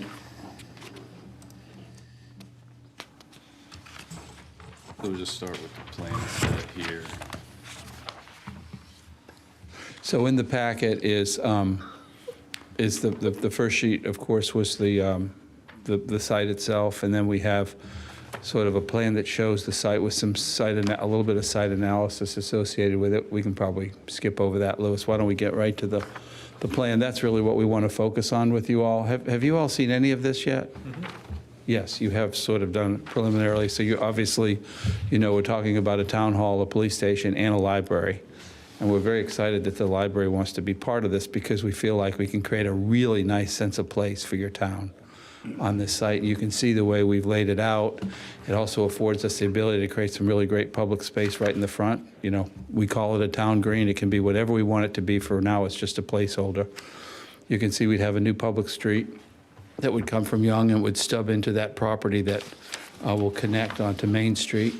And then it also will afford you 2 additional parcels that, can be used at a later date. They can be sold, whatever you think makes sense, but we're not using the entire site, which I think perhaps creates some opportunities, okay? Before I move, do you all want to say anything about that? We're eventually going to get to some numbers, but I wanted to at least review the site plan with you all. It's, this is preliminary. We've put in the square footage. This is based on the program. We've parked it the way it needs to be parked. We've, met with the folks at the police station. It's not, it's not 100% there, but it's enough to begin to give us some numbers. That's what we're after. Also, Brian, can I just add a couple things? Yes, certainly. So just if you remember, we used the footprints that came out of the previous studies about 5 years ago. So these buildings are based upon that footprint.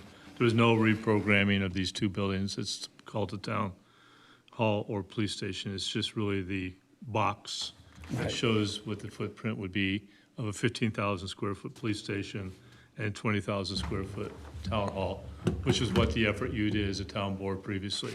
So are they one story, two story? One story. They're all one on story. they're all on one level, right? I believe actually the police station has, the cost estimate, we'll get to that in just a few minutes, but for the police station did include a second floor, which would be vacant but could be upfit at a later date for future expansion. Sorry about But that. First floor at 15,000. Thanks for that correction. And in the library, That was too much, Mama. I have a clarification on what he just shared. So the 15,000 includes the possible upfit for the second floor? It's a 15,000 foot footprint, so that footprint that you're seeing there will be 15,000, but the second floor, when finished, would be an additional 15. So in addition to the 15, okay. But we've only Potentially we're only pricing 15, right? Right. For completed and upfit areas that they can use. and then So the library, if I may, Lewis met with the folks at Wake County, and this is their square footage they asked to be included, which is based upon their most recent library they built down in Fuquay, and their size that they are proposing here. And this fits what you saw. They sent to Congressman Price also. So this is their, they like the site. Do you want to talk a little bit about their meeting with the library? Yeah, so we had a site designer that worked with a couple iterations with Wake County Library. We actually reoriented the building based on their suggestion, and I think the Fuquay Library is maybe around 12,000 square feet, which is on the larger end of their Wake County Public Library. So we've got this one coming in right around 11,000 square feet. You can see the parking field is more than enough really to accommodate the town hall and the library on this side of the public street. We also included this route to the planned south for service vehicles as well as patrons to the library that wouldn't want to circulate through the site to get to the actual library. You'll also notice we created another street kind of on the far western end, if you can point that out, Louis, that would stub to the property below. No, right there, right? Next to you're the- talking, yeah. Right, you can see that stubbed into the site below, so eventually you have good connectivity. Okay, Who did you talk to at the Wake County Public Library? Do you know? I would have to look back through my notes, but I believe it's the director there. And their facilities staff that's overseeing, that works with them and help do the Fuquay ones. So I can't remember the name off the top. It's their primary people, staff-wise. Okay, so it was a staff then, wasn't it? Oh, yes. Yeah, I would like to know their names. Okay, I'll have that. okay. Also in the package is we just have a utilities plan, just rough utilities plan, which you can see. I don't know if you can just flip through it. We don't really need to talk about it. It's really more for pricing purposes. It shows where the water and the sewer could potentially go. We also have a grading plan. There, again, schematic grading, again, for pricing purposes, so we can see how the site's going to grade. And then we have a landscape plan, again, all for pricing purposes.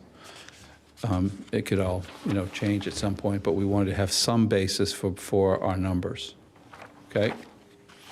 So if you're generally comfortable with the plan, we thought maybe we could review those, the cost estimate.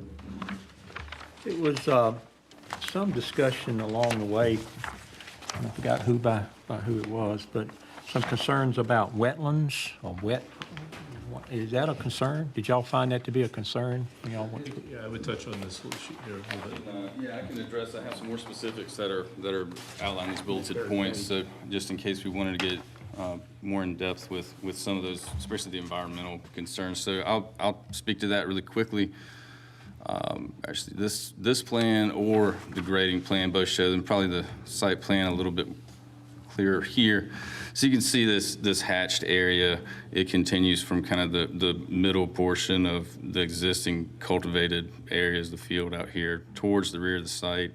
I don't know how familiar you guys are with the site or have walked towards the rear, but there is kind of a buffered stream, I'm assuming, that cuts the corner just off of our site, which all of this wetland conveys to. And of course, we've probably had one of the worst seasons on record for delineating wetlands. Has been quite wet. So probably the good thing here is that this is worst-case scenario, what we're looking at with wetlands. So we knew that there would be some impacts. We have had it evaluated by a specialist, and so that's where we got this delineation from. Now, as far as impacts to these wetland areas, we just need to stay within a threshold of 1/2 an acre. Once you go over the 1/2 an acre, there's serious mitigation impacts and as well as cost implications, but this would go under what they refer to as a nationwide permit, very simple process, permitting fees, very nominal, very standard process, and we will be definitely under that 1/2 acre threshold. So that's very common practice and not something that I'm concerned with. Yeah, and from, land use consideration, if I read this diagram correctly, not only is it enough to do what was proposed, but there's 2 additional lots that you can develop on? Yes, sir. This one, that would be just playing west of the police station here. We've got it about 1¼ acres, and then just west of the parking field behind the town hall and library at almost 3 acres. So can you explain, clarify for me? You said you have to stay under 1/2 an acre because if you go over, then... There is additional mitigation requirements for going over that threshold. It's just simply a threshold that's been put in place by, I guess it's the Army Corps of Engineers, along with the EPA. So we'll be well below that threshold. Yeah, for our plan, we'll be fine. It seems like a lot of parking, but I have nothing to tie that to, but it seems like there's a lot of parking. It is a considerable amount of parking. I think we came in at about 360 spaces, which, with some consideration for expansion for the police station, and we'd actually have to look at some metrics as far as how many parking spaces we have per square. Yeah, What was that number based on? Exactly. I'd have to get with Jordan, who in our office researched the UDO, and I know he looked into what metrics would be there, and maybe there is some additional parking maybe in the western fields that would go towards a future development area. I would agree with you. I think it's a lot. But one of the things we were thinking is that space between the library and the town hall, we see that as could be some significant public open space, and that what could be a field behind the site. So you could have some really great, town events here also, whether it's at that space or, on that open green. So, perhaps you'd want some additional space, or maybe part of it could be gravel, or maybe it's just a flat area of grass for overflow. But I think it's probably more than we need to. That's probably the first and only time we'll ever say there's a lot of Looks like parking. a lot of parking. Yeah. I wish it butted up to something where we could use it, Well, we talked about uses for that land to the west of the, I don't know, could it be a park? I mean, there are lots of things that you could do with it where you could share some parking, but that really wasn't the scope of our site. I mean, it's wonderful that you have these 2 additional sites that you could use or sell. It could be residential too. It just depends on what you think is important. So do you want to talk about the numbers? Yes. I just need one other point of clarification. I thought there was a house on here. So there are some existing residences. Of course, that's the site plan. So we're showing the proposed conditions where they would be demolished. So here's the existing conditions plan. Woodleaf residence here, and then the other home to the north. And then this parcel is owned by Miss Wood, which does have another structure on it as well. That was not part of the survey scope for surveyor that we sent to the site. Is that the abandoned one that he's referencing? I'm not sure It's not part, it's the one that's not in this consideration. But eventually, to accommodate the site plan, it will have to. Yeah, I'm assuming the occupied home is maybe the one planned So they're south. taking out. Is that? But there's nobody living in there right now. Okay, There's okay. nobody living in there. But I'm confused when you say it's not a part of this consideration if it is, the house is actually there and we haven't negotiated anything on it. So That's I'm right. confused by you saying it's not a part of this consideration. It's showing that it's not part of this purchase of this property. if we proceed with this site plan eventually, you would have to acquire that parcel still.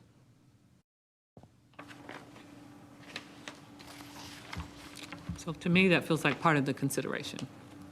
Because that's part of the process of acquiring, or not acquiring the property, but developing the site, right? Right. Okay. So is this the site plan we're actually considering No, with this? Or is this so- just a concept? Today is a schematic. It shows what you can put on here, and more likely is the best concept that we would pursue over the next 3 to 4 years is this kind of concept. It shows, again, how the buildings would lay out there. It shows how it could be worked. It shows parking. It really gives you the idea that this site works for the 3 main buildings of your interest in this area for a municipal complex. With the acquisition of the property with the home on it? Yes. Yeah, Gotcha. we would have to do that somehow. Yeah, We'd have that's to part get of it. David involved probably, but, Yes. because your negotiations has broken down. We could still be talking, but there's not been any further offers Gotcha. come back and forth. So, we still got to do, I guess one of the questions I've got on this, layout here,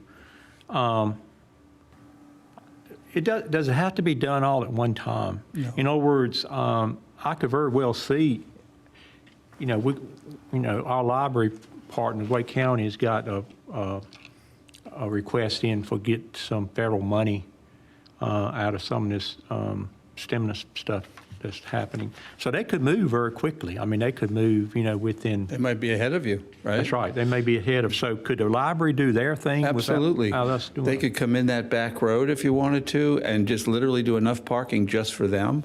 And when you decide to start your project, we could bring the road in from Young and we could stop it right there at the police station or right there at Town Hall. It doesn't necessarily have to run all the way across. So there are lots of ways we could phase it. And as was originally discussed, we could do minimal parking and have a gravel lot or a grass lot. So there are lots of things. We kind of wanted to give you the max, and then we can always back down from there. Because really, I see this plan, not knowing the library's timetable, because it could be very aggressive or very, long time. But this could be 20 years out, maybe? Oh, I hope not. For the library? No, for the overall development thing. I mean, I would think you're going to need a town hall before 20 years, aren't you? I would think so. It's all up to you. My marker has always been, as I've talked about, and in the capital plan that's in your budget, that you have wanted to try and have a police facility minimally in the next 4.5 years. Well, we're leasing that for sure, so. What's that? We're leasing that. That's right. But it's that up in lease is 4.5. up in 5, it's a 5-year lease. Yeah. So that's the conversation we gotta have, is how are you gonna build this and when? Yeah. The perfect scenario is you have the police moving out and into a new facility in 4.5 years, if you can, if we can do that. The important piece is that we get the plan right so that if you do have to do it, and you will do it over time, we have a plan so we know where everything's going to go and you don't have to do something that you have to undo later on. So, right, if you're ready to do the police station, we wouldn't have to do the town hall. We wouldn't have to do the library. Any one of those can happen independently of the others, but they all fit together. I think that's really what's important. So just so I can understand where we are, I understand what has been said so far, but that one little house that is a clincher in all this, is that where that police station sits? I think it's kind of on the green. It's going to be, Down green. it's going I to be. mean, it's, you have to acquire it to make it work. Got it, okay, You have to. I mean, it's part of the discussion. okay. We talked about wetlands and everything else right now. What about anything historical, artifacts, or anything else like that for this? Well, there's an old barn on the backside of one of the houses that Lewis and I had discussed. I don't know that you necessarily want to save it, but maybe we could get some pieces of it and do some things with it, or could it be moved over to that vacant lot and create sort of a temporary park? Honestly, I don't know that the houses are really of significance, and I haven't seen that barn, but just looking at the site, I wondered if maybe that might be worth doing something with. It sure would be great if we could pick up something from that site and use it somehow. Right. Yep. I would think that'd be great. Are you going to talk about site prep cost? Yes, that's what we're going to do. Are you all ready? Louis, did you hand it out to everybody? Yeah, unless if you guys had no more questions as far as the site or utilities grading. We purposely didn't give it to you because we knew you'd look at it. Curious about why the green is placed where it's placed, the town green Well, proposal? actually, why don't you, let's show those slides. Understand the logic. Actually, that's an excellent question. I live in Davidson, and we have an awesome town green. And for these greens to be meaningful, they need to be surrounded by buildings. So it seemed like it set up a great opportunity to create this great public space. So here are just a few slides of some that you might be familiar with. That's actually the Davidson Town Green. That's a really old picture, but it's about an acre of land, which is close to the size that we're talking about. And if any of you have ever been there, it is the heart of the town. It's where we have great community events, and ironically, our library happens to sit right on it. Yours, frankly, would be even better because we'd have the town hall and the library and the police station. Just a couple more. Again, we're not talking about design. This is Wake Forest, No, that's right? Rock Hill. I'm sorry. Rock Oh, Hill. that's Rock Hill. I'm sorry. South Carolina. And again, these are some of the models. Again, it could be hard, it could be soft, but I just think we have an opportunity to create some really great public space and something iconic that you don't have here with this. There's the site plan. You know, most government complexes that are well done have some kind of aspect, and frankly, we have the room. This is Wake Forest, right? Right, and that was the Wake Again, Forest site not plan. suggesting any of these would be appropriate. I don't think you need to go that hard, but they have, I'm sure they probably have town gatherings here. And then just a couple more. These are just a few, I think, in New England. You know, the town square is the classic, town. I think this is town of Stratford in Connecticut. Okay, Connecticut. And then I think Just some there's examples, town- and again, not to even suggest that your architecture would be traditional, contemporary, we don't need to make those kinds of decisions, but just trying to set up just a really nice, kind of relationship between the buildings and the street. Gotcha. Thank you for that. Okay, so Louis, you want to go through maybe the cost estimate? Sure. Thank you.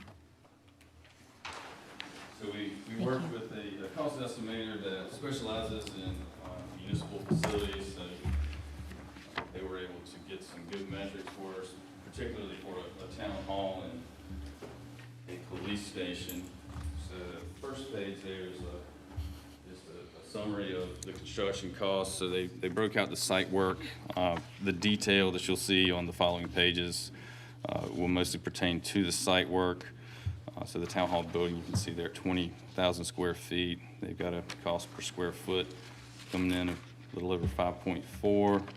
Police station finished 15,000 square foot, 272 a square foot, just over 4.25.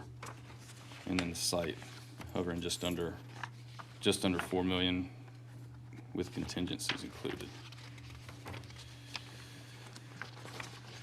So they did quite a nice job, quite detailed work for a schematic plan. The bottom line, a police station and the town hall together yields, what was it, 14? It's, everything is just under 14 for site work and town hall and police station. And I don't know if you all have given any consideration as to what you think this kind of place would cost. But I can tell you, when I was on the town board in Davidson 5 years ago, we were looking at building just a town hall, a new town hall, and renovating our existing town hall into a police station, and it was 15 million.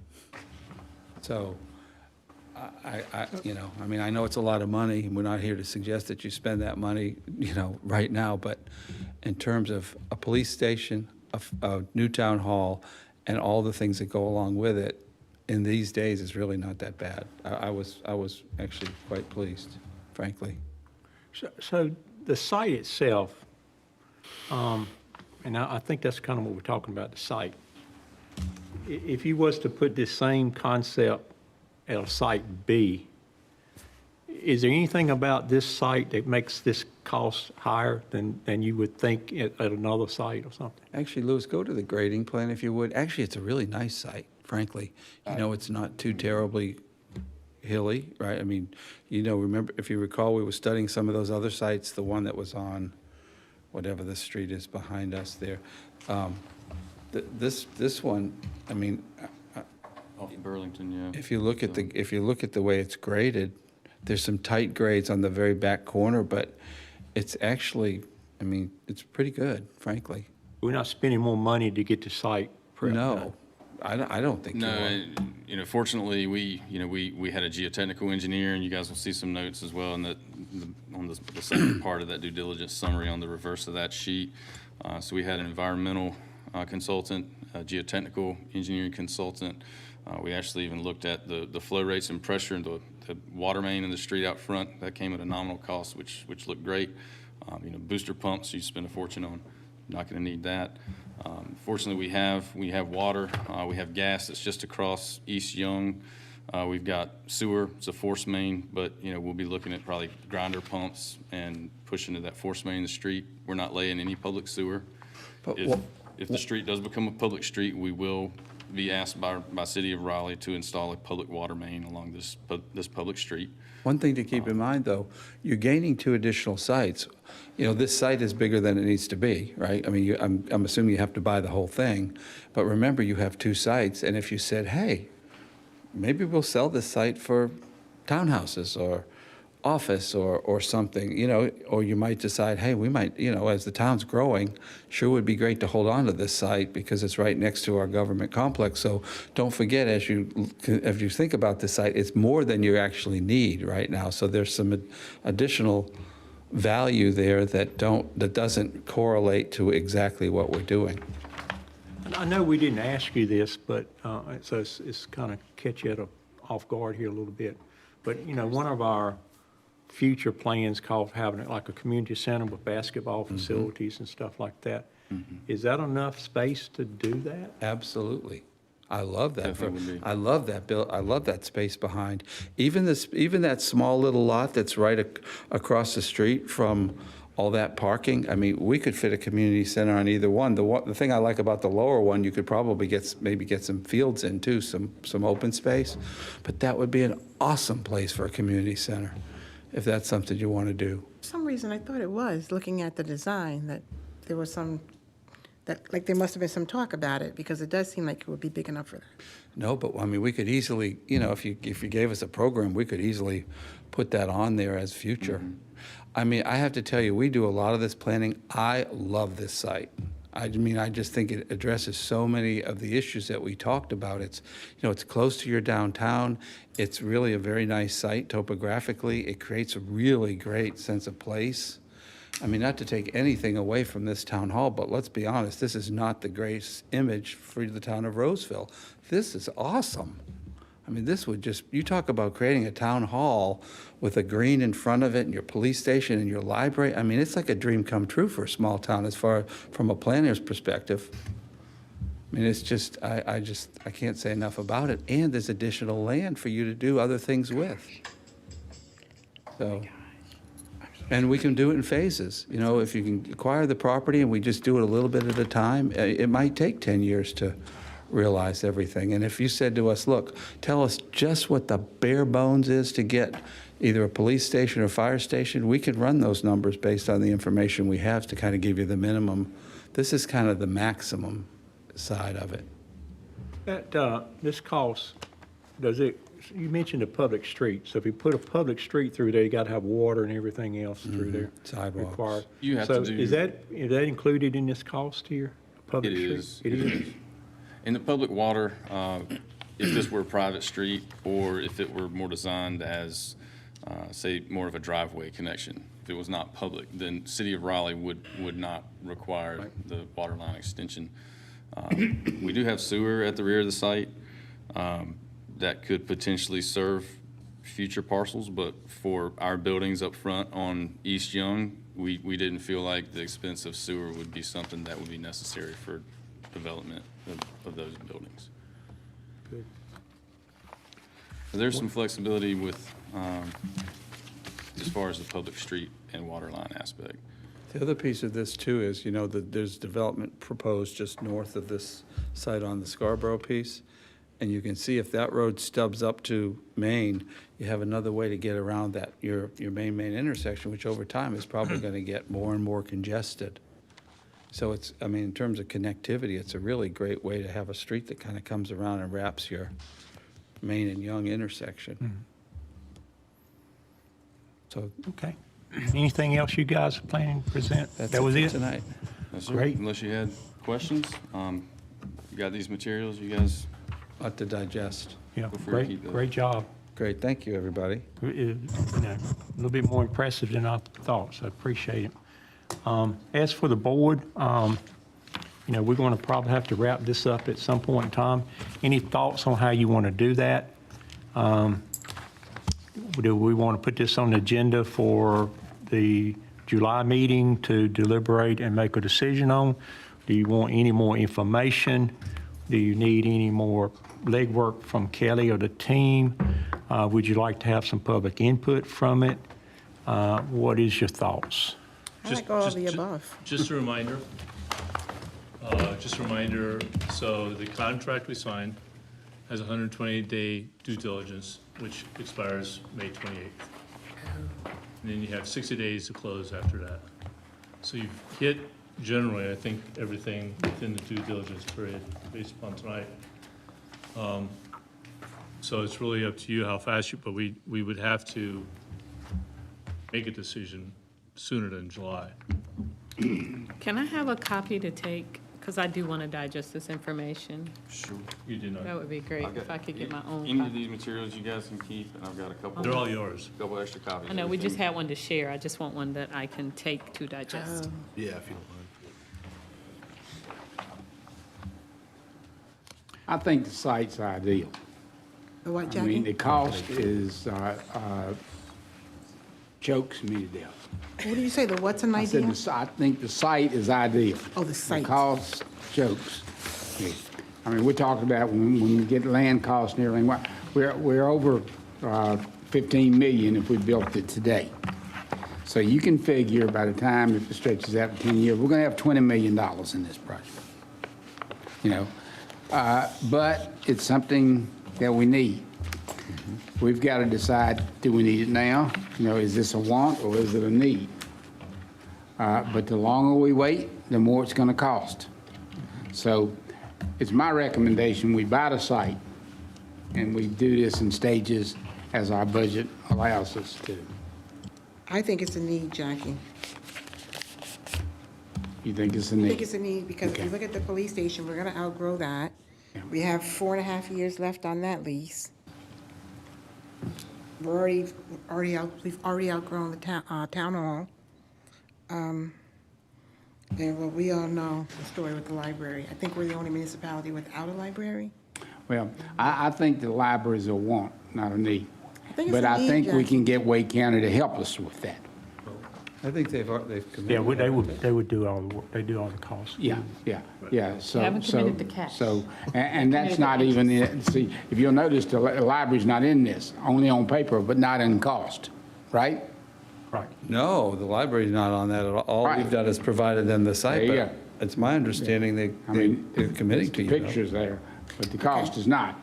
Okay, and I'm going to disagree with you about the library because we have how many students in this town that has to travel outside of Rolesville? And when we have people traveling outside of Rolesville, that money goes outside of Rolesville.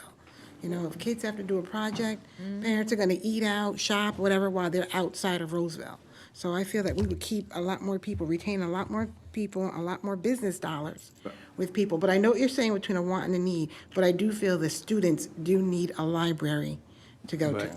And we're the only Wake County town without a library. Wake County Right. will foot that bill for us. We hope. They will. Whichever, I just I think it's a will. need. And- I think altogether, it's a need. Yeah. It's an expensive need. We're just going to have to decide how to do it economically and in what stages, Exactly. what's important.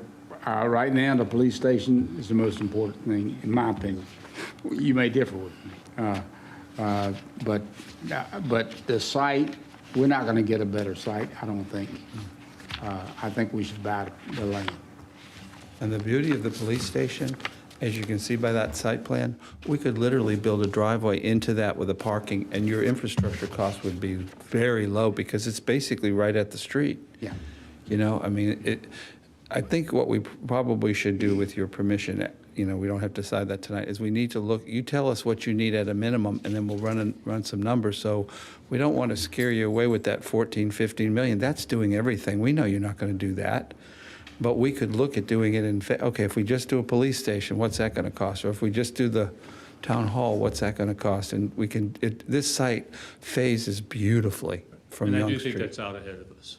I think tonight, you know, the biggest thing I've always heard about, when we bought the farm, we didn't know what we bought. So now you know what you bought. This is an outline of what this parcel's about, what you can do on here. So tonight really is not the determination when you're going to build. It's, do you want to buy this site? Yeah. For the future. So- We'll have that conversation, what we're going to do with it if you buy the site. Yeah. So if you like the site for what's being proposed, and/or ultimately you don't, and you want to bank it or use it for something else, that's another conversation, but you do have to make a decision on when you want to buy it. By May 28th. That No, you parcel had- will be sitting there forever. I think, I would love to see you try and get that done this next 2 weeks from now or a month from now. But May That's- 28th let's- The due is diligence the period. expiration Yeah, of that let's period. continue. Well, I think we got Michelle's opinion, right? Got Jackie's opinion. How about Paul, Sheila, and April? Do y'all have opinion at this point? I mean, my biggest thing is, I mean, the whole budget's been about the, you know, planning for the future. So we're building a foundation here, like, this is what we're gonna need in the future. So regardless if this happens in 4 years or 10 years, I feel like it's an important step we need to take to set up the foundation for what we need for the town's future. So I'm all for it. I don't see an issue with it. Sheila, April? Where else are we going to build it? In Rolesville? Be out somewhere out in the country, probably. No, please, no. Don't do that. I think it's a great site. The problem I have is the process that we followed with this. To me, tonight, if we were going to have the public hearing on this, we should have given our public time to weigh in on this, meaning these materials that I have in my hand should have been available for the public before tonight's meeting. Is public required? Only on the financing. Do what? Public hearing on the financing, And but we if did we were that. purchasing this with cash, there's Yeah. no need. That's the mandatory. But what Commissioner Sutton's saying is you still may want to think about it and ask for that comment sometime in the future. And that's perfectly fine. That's very appropriate. What did you say? You can ask for public comment on this at a later date. Now, in this period of time we have, you don't have to make a decision tonight on whether you're ready to buy it. Right, so that's what I'm saying. I don't even have time as a commissioner to digest this information. So if our public did want to weigh in and have some input, they don't have that opportunity if we make a decision tonight. Yeah, and I'm not sure we So want that's to make a concerning decision to me. tonight on. Right, and that's perfectly fine. Yeah. So April, do you have any thoughts? You already gave your thoughts. I think it's a great piece of land, and it's in a great location for what it's proposed for. All right, let's do this, if we can agree on it with the timetable, and I think it'll work, is let's put this on the agenda for the June meeting. Can we do that? For the The workshop? first meeting in June? Doesn't It has to it be has before the done before May 28th, right? Or it has to be done before, well, no, that's, you got 60 days after May 28th, I think. So let's talk about what our options are here as buyers. If we wanted to walk away now, it would have cost us, I believe, $100 that would be owed to the Woodley family. If we were to decide not to purchase after May 27th or May 28th, the manager and I came up with different dates, but somewhere in that range, we would lose our earnest money, and so it would have cost us $10,000 to walk away. So there's always an exit strategy if that's the wisdom of the board on a $1.6 million purchase. So my question is, when's our next meeting first? Like the next? May 18th. May 18th. So can we get this and put it on the website? Yes, I would prefer to schedule this for May 18th, if that gives you Yeah. enough time, if you're That'll not. be at the board, at the Workshop, Yes. okay. If that gives you enough time. Yeah, 'cause Because I'd like to get this June in front 1st of, is like your you said, LDO. in front of people. Yeah, that's only fair. Can you And have a public hearing at that time? Otherwise, it feels weird. so it's up to you how fast you want to move it, but I mean, that's like I said, like Sheila's saying, like getting this in front of people, I don't think you're going to get a lot of blowback. I think you're going to get a lot of, hey, that's great that you guys are thinking ahead and you're doing this Right. the right way. So putting it on our website and we can promote that and so say. we did this is that. what we're- Remember when we put it under contract, we did a website announcement and asked for public input. And you had some. Mhm. So we could refresh that with this material, do the same. And also, if you want to accept public comment during that meeting, you can. Okay, so Yeah, that was my next what do we have question. on this agenda for that meeting? We got the budget, the, May 18th meeting? we got the LDs, June 1st is your public hearing of the No, land development. no, I thought we said we're gonna move it to May May. 18. May 18th is also a review of the LDO, but it's not the public hearing of the LDO. Yeah. So it's, are you evaluating based upon length of meeting or just? So is that all that's on the agenda right now? Because it's supposed to be like a workshop meeting, Yep. but it's no, well, let's make, can we make that a regular meeting then? And have, public comments? We won't have a public hearing, but public can come in and make the comments during that public comment section. And just make it a second regular meeting for the month. So it's not considered a workshop? No, it won't be a workshop. You No, I just have- wanted to know how and what Sheila had said, how would the public weigh in on it verbally versus If it's typing not a something public in? hearing. I'm confused by We'll that. take public comments. Okay. And then they can put some on the website too if they want to. Mm-hmm. So it's not a public hearing? We're not voting to, am I mixing something up? Am I conflating some issues again? The board can always choose to set an agenda that includes public comment. Gotcha. Which is what I think the mayor's proposing. And this will be agenda item, consideration of purchase of the land. I think that's fair to let the public be able to digest this, as well as commissioners. I can't read that fast. I can read, but I can't read that fast. Yeah. And digest it, because I'm probably going to have some more Do questions. you have this electronic, Louis? Yeah, that's my thoughts too, because I know at least one person has reached out and want to come in and be very pro for, because, the library. And, I think our library people have said that's a perfect place for them, right? Yes, the staff. I don't think it was. So yeah, I think that'll work. So let's do that then. So Louis, I need all this material ASAP. We'll get it on, we'll let you know when it goes live. We'll schedule for May 18th and make sure you have opportunity, and if you don't get enough comment or you think it needs more time, we can do it again, but. All right. And Next. how is it shared with the public? I just need to clarify that communication process. Last Like in time- this instance, how would Sure, it be shared? Sure, last time we did it in a news blast on Friday, so we had it all prepared. As far as, it's a dedicated, I think Robin helped me on that, didn't you, Robin?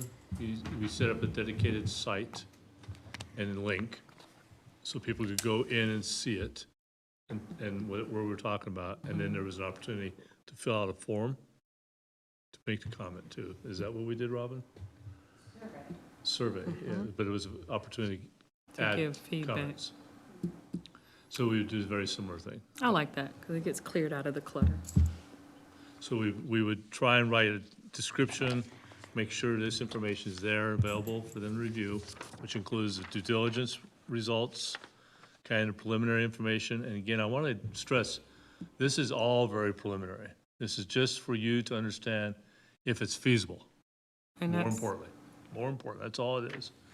That's important. And then we'll have that out there, scheduled for May 18th, and see if we have what you need to make a decision that night or not. Sounds good. Okay, Okay. thank you, appreciate it. Item number 6. Are we done? Yes. Okay. Thank you. Thank you for coming. No, you have to Appreciate stay it. with us now. Item number 6, public hearing proposed budget for fiscal year 2021, 2022.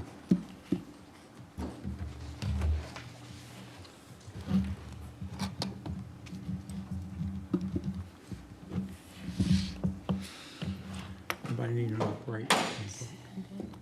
Thank you.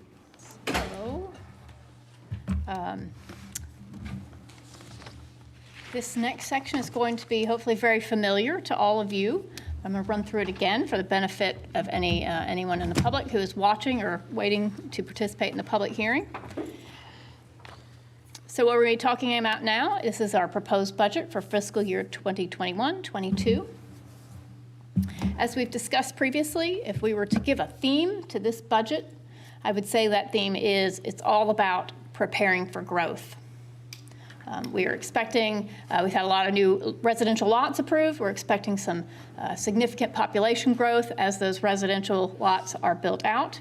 And so our focus has been on ensuring that we think about facilities, equipment, technology, and staff that we're going to need as a community as we move forward. That is the wrong direction. There we go. Over a year ago, this board adopted a strategic plan that set out a vision for the community and 4 key focus areas. And so as we went through the budget development, we kept this strategic plan, these key focus areas, and your goals before us. And so as we go through the presentation, you'll see those goals highlighted, how they connect to these budget recommendations.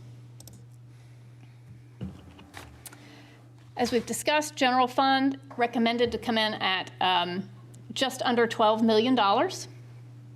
Capital projects fund, just under $13 million, for a total of $23.5 million. Again, that capital projects fund, the reason for that great deal of growth there is due to 2 significant projects. One is your Main Street Vision Plan and the federal grant that comes along with that. This appropriates the full amount of that budget. And the other one is the Public Works facility. So because of that capital infusion, it sort of distorts some of the general fund picture for this year. So what I've done here is this chart takes out the capital program. So you can see this is consistent with what we've seen in previous years, where the vast majority of our operating budget comes from ad valorem taxes. Wake County has projected 6.7% growth in your real estate property tax for the coming year. And the second largest source of revenue for the town and operating is the taxes and licenses, which is the sales tax. We are projecting a conservative 4% growth in that revenue for next year. Obviously, consumer behavior was very different over the past 12 months. And so we feel that that year was probably not a good baseline to judge future growth off of. So that's why we stuck with the conservative growth. On the expenditure side, again, what we see here is very consistent as we have over previous years. Police, fire, or public safety ends up being your largest area of expenditure, followed by public works, which includes solid waste, and then your third largest, parks and recreation, and then followed by all of those administrative departments. A few highlights on the revenue side. This proposed budget maintains the tax rate at 46 cents, and it maintains the current solid waste fee of $22 per month.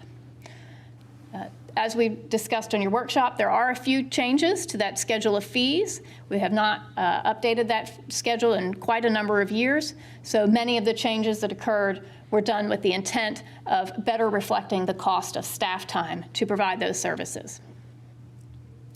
A couple of highlights that we had talked about was building permit processing fee. Because of the implementation of the General Statute 160D, Wake County is no longer able to send back to Rolesville a portion of the administrative charge to process building permits. So we have included in here an administrative fee for building permits. We made some updates to the transportation development fee. And then there's a new fee regarding the commercial use of parks. On the expenditure side, a few highlights that we wanted to mention on expenditures. And this budget does reflect the recommendations of the organizational assessment that was completed late last calendar year, creates a new human resources department, and continues the diversity, equity, and inclusion initiatives. It provides funding for technology and equipment, including new fiber connections, both for Town Hall and for the police department. That's a critical piece as we try to go more towards cloud-based solutions rather than local server-based software. And then finally, there's some software included both for the planning and development processes, as well as for the police department and their training software and the tracking of stolen property. Third area I want to mention is appearance and environment. We've got funds in here for a part-time code enforcement position to focus on appearance of the town and ensuring enforcement and compliance with our current ordinances. Includes funds for the purchase of a street sweeper, similar to the one that we've been renting, and further expenditures and development in terms of stormwater mapping and development of infrastructure standards. I need to ask a quick question on that, just because you hit on appearance. Sure. What's happening with the sidewalks? And the only reason I'm asking is because I've been walking recently, and I see that where they're highlighted, like, is there a timeline on those? And this may not be the time we can park it, but I just don't want to forget that question.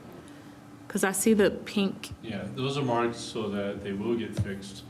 We've gone out in inventory and then we'll put out a bid for a contractor and then they will get re-picked. So those have been highlighted, right, for fixing. So there are sections already and they will be fixed this summer. So they're on a schedule to Yeah. come? Mhm. Okay, gotcha. Okay, thank you. I just wanted to not forget that. Sure. Thanks. This budget includes funding for economic development activities and continues the partnership with the Rolesville Chamber of Commerce, and includes funding to have a small area plan conducted in the 401 Bypass Fowler Road area.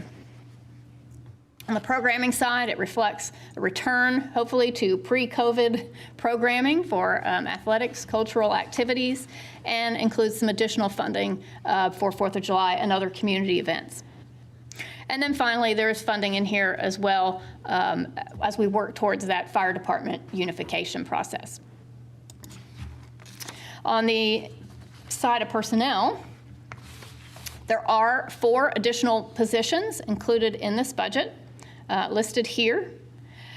It includes 5% pay increase for our employees, which would be effective in November of 2021, and that pay increase is tied to our performance coaching program. So it is a merit or performance-based increase. We were very pleased to learn from our insurer that there is no health insurance increase. And as we also discussed previously, this does reflect the increased cost due to the retirement system contribution increases. Is the pay increase across the board or up to 5%?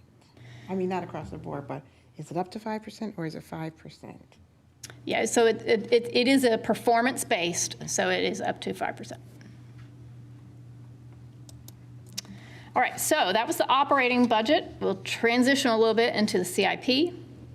Here's the 2 projects I mentioned earlier. These 2, again, are the bulk of your capital projects fund. The Main Street Vision Plan breaks down where the funding comes from on this slide. And then your Public Works facility, the other large project here, which includes $1.5 million to be financed. So the cost for that would be paid as we go forward. Other big capital improvement program projects include beginning to work on the Cobblestone Community Center and other expenditures related to the Economic Development Agreement that was signed by the town. There's funds in here for continued work with engineering on streets and sidewalks and other projects. And then finally, the last section for parks has $500,000 in here to purchase future parkland. So as we continue to grow, thinking ahead, looking at future park needs and reserving that land. And then, of course, our regular debt service on the 116 acres that was purchased, and $200,000 to replace the lights at one of the fields at Redford Place Park. So the future parkland, are we looking for this? Do we think that's going to be spent this coming up year, or is it going to go into a fund that will be spent on parkland? I believe we have some sites that are already under consideration for potential purchase. Not really planned in the CIP for any development of those. It's more of a, I think a land banking would probably be a good way to explain that. And we're probably prepared to have an executive session and talk about that a little bit further. So, All right, so there's the quick summary. can you go back to the personnel? Sure. You need to touch on one of the amendments on the third bullet. Okay. Yeah, I didn't know if you wanted to talk about some of those now, or if you want to do that after the hearing. Whatever you'd like to do. Yep. Your choice. Yeah, whatever you, do you want to talk about some of those now? I have a question on the parks, the farm debt service. I see the amount. What's the balance of that? Let's see here. That is, if you happen to have your budget, that's page 82. On the farm, the remaining balance on June 30th of this year is $1.5 million. Okay, thank you. I would like to talk about the personnel. Okay. Because I see some of that has changed, correct? Right, I believe that staff have submitted a revised recommendation for that third position listed in recreation. So the 2 police officers are still, it's still the same, right? The assistant town manager is later on this year. Pretty quickly after the start of fiscal year. Okay. And the recreation superintendent is the new one in place of, is it in place of or in addition to? Well, so the recreation superintendent is the original. Everything in this presentation reflects what was in the original proposed budget. So I believe that's where we have the amendment to the recreation superintendent. I believe what is being recommended now by staff in place of that, let me get the title right, is a project and facilities coordinator for the recreation department. So the rec superintendent comes out, and I'm sorry, it's late, I forgot what you just said, but I know what you said. That one is going in. Still got my concerns on it, Kelly, but I think there's definitely a need for that role. Do you want to talk about, so let me review that a bit, since it hasn't seen, other than I talked to you a little bit today. So at your previous presentation, when we gave you the recommended budget, you asked good questions about the recreation superintendent. And based upon that and further consideration, JG, Amy, and I spent a lot of time talking about it, really kind of honing down what are the needs versus wants, but what are the needs? And even though we believe that the recreation superintendent is going to be a need soon, when we have large facilities coming online that have significant operating implications, there will probably be a need for a recreation superintendent. But right now, what we need is somebody who's going to be able to help shepherd all those through, be on point with us, be looking over all the various projects that are coming up on the recreation side. We also want to, and I'm saying, one of the things that COVID really brought to light is the need for cleanliness and making sure we're maintaining our facilities well. And so we're going to really kind of step up our game on that and make sure the facilities are properly, and I'm not saying they're bad, poorly managed now, but more managed better as far as cleanliness, maintaining the facilities in a manner where their trash is picked up, all those various things that are needed. And so this person is going to be overseeing all the various recreation facilities, the greenway maintenance and such, the developments of the greenway. So they'll be a participant in the technical review committee. So when new developments come in, JG is doing all that right now. He's looking at every plan. He's looking at everything from a cleanliness point of view. And what we can do is take that load off the director, which is some of the things that need to happen. Some of that needs to happen with the director so that the director can be there to help supervise in a manner that oversee the direction of the department in a manner that meets the comp plan. And so what we're trying to do is relieve some of those duties and also do them better. And so that's what this position will do. And it's going to be busy. The list is significant there, of what they're going to be doing. So it's a reduction in pay.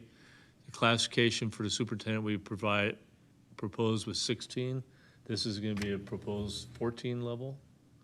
It will not be an assistant position. It will not, it'll supervise a custodial staff. But that's it. So that's really the genesis of this position. It's so unfortunate that you have that because, I'm sorry, Paul. That's what I just wanted to ask was, is it a step up from starting, like, how do those two tie into each other? Like, they'll be supervising people, but is that a step up for somebody in the future to that position? Is it like a? So the program coordinators probably have a different skill level. Okay. Skill set that we have currently. You know, they're event coordinators, they're sports people. They're not going to be necessarily potential acumen on how to do projects, per se. Maybe they have that capability. But this individual is going to be more on the doing side and not the programming side. Does that make sense? Yep. Not the event side, not putting together a yoga class, not putting together the sports leagues. It's going to be making sure the facilities are operating the way they should. They get booked. We have our contracts coming up with our school districts, the use of facilities coming up soon. We need to make sure those are done and get done. So it's really the person that's going to make sure the basis of what everything is done in a setting that's proper. They don't. Sometimes those people that now have to do that work too, and they're going to take that load off a little bit and make sure that the fields are ready, all those things, so they don't have to worry about that. Okay. So Kelly, with the position that was recently vacated, I don't know what that position was that Tracy had. I can't hear you. So the position that was recently vacated, are all of those duties being delegated to everybody else that's still working in town hall? No, that position's right now open and taking applications. Oh, okay, all right, It's an additional one. okay. We're So not I would- eliminating a position. We are going from 3 full-time in recreation, parks and recreation now to a 4th. So 4. So, well, if you count that position, that was 3 + 1, that made 4, this one makes 5. Oh, I'm Right? sorry. Yeah, he was I counting missed- JG. I missed- Okay, I missed the okay, drive so back. I'm just My like, wait a minute, apologies. that's right back down again. That's the guy behind me, that's right. Okay, gotcha. I So wait a apologize. second. All right. Yes. Okay, thank you. And I thought it was 5.5. Did I see 5.5 somewhere? Yes, the Am I dreaming? the maintenance worker is a half. Because I know Yes, I you looked at the did. chart and I thought I saw Kelly just get rid of people in the fell swoop. And I just hope that further down the line, we do get somebody to take over, the recreation superintendent will be taking over Parks and Rec. I'm sorry, not Parks and Rec, I meant Public Works. Or no? Assistant town manager. Yeah, assistant town Okay, I'm manager is sorry, what yeah, it that was, one. yeah. The assistant town manager will be taking that role Yes, eventually. soon. Okay, I meant to say that one, yeah.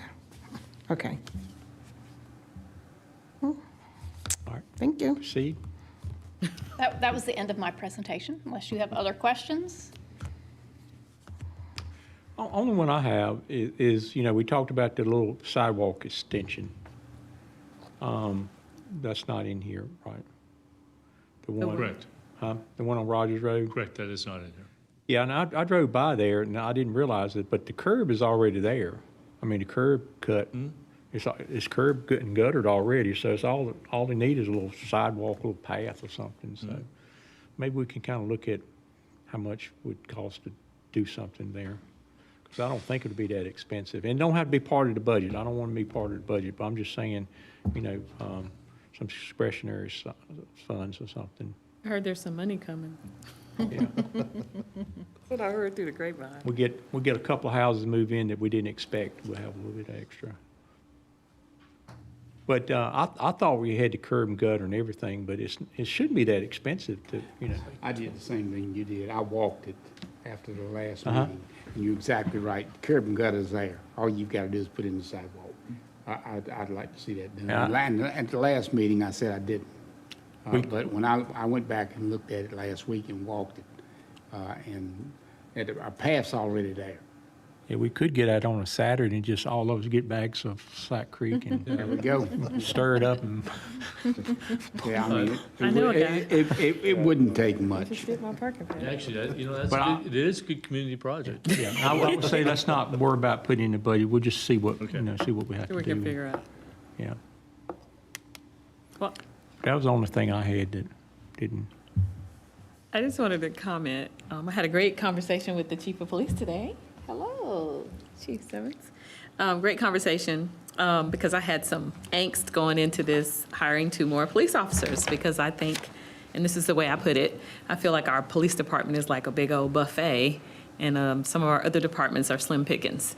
So the chief and I had a really good discussion. I'm in agreement with adding the 2 positions, but I just want to highlight again, we have to focus on building up these other departments, specifically, I can't say it enough, economic development and planning, because that's where a lot of work is coming into, and that's where our bread and butter are, to diversify this tax base. So thank you for the conversation. It was a great conversation.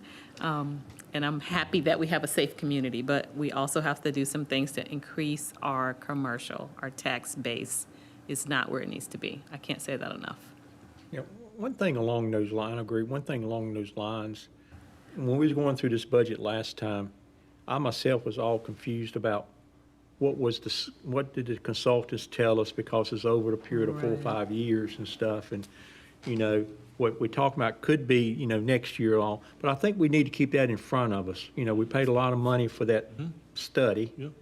And, we need to find out, if we approve this budget, then we're here, what, what's the next steps and all, and need to keep that in front of the board so we all be together and, of as we grow, because it wasn't a 1-year plan, it was a multiple-year That's right. plan, right? That's Was right. it like And 5? and the good news is you're implementing it. The next piece is a couple years out now. Because the first tranche was immediate. Right. Then you're funding what was said year 2 or 3. So now there are 3 or 4, but I'll bring that chart up and kind of do the analysis for you. Yeah, So- I think keep that in front of us, because I think some of these things, and things change, we may have to revise it a little bit. So, Absolutely. so you guys have good, clear directions going into the budget. Do we need to spend more on economic development? Or do we need to do something like this? And, because, a lot of times a plan is good just for the day it's written, and the next day things change. So. Yes.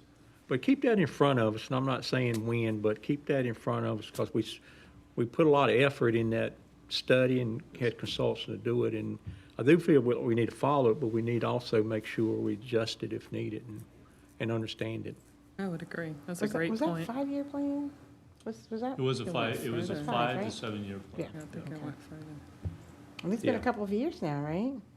No, you're 6 months in. No, I'm talking about, no. I think I'm thinking of when Charles was here, we had started something and then picked up on it when you came. Yeah, you're probably thinking about the planning Right. assessment. Okay. Planning department assessment. Gotcha, okay. And Jason, that you'll meet soon, will be doing a report how we're doing on that in the next 6 The months. FBI guy. Gotcha. Okay, thanks, Amy. Thank you, Amy, for those I diagrams. see the next item is. Helpful. Let me open public hearing. Get ahead of myself a little bit. Is there anybody signed up for any comments, Robin? No one here to speak in for or against. Okay, well, they hopefully think we're doing a good job. Appreciate that. Was there anything online? Anybody make any comments online? Okay. I'll close the public hearing, and next item is we will turn it over for consideration. So, Mr. Mayor, I'll make a motion to adopt the proposed budget for fiscal year 2021-22 as presented by Amy. okay, so we got a motion to approve by Commissioner Wilson. I Is there a second. Who was that?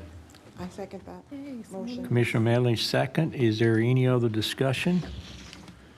If not, all in favor, say aye. Can I clarify? Sorry. Can I clarify? So there's actually 3 things in the agenda to approve, so I just want to make sure, just for the record. There's a budget ordinance, an annual budget ordinance. There's a capital project ordinance for the capital funds, and then the resolution authorizing Wake County to levy and collect the property taxes. So just want to clarify, you meant to include all of those. My motion includes those 3. Okay, thank you. And the second, Michelle? Yes. Okay, so we've got a motion and a second. Is there any other discussion? All in favor, say aye. Aye. Any opposed? Not hearing any. Thank you, board. Thank you. Thank you, staff. A lot of hard work went into this.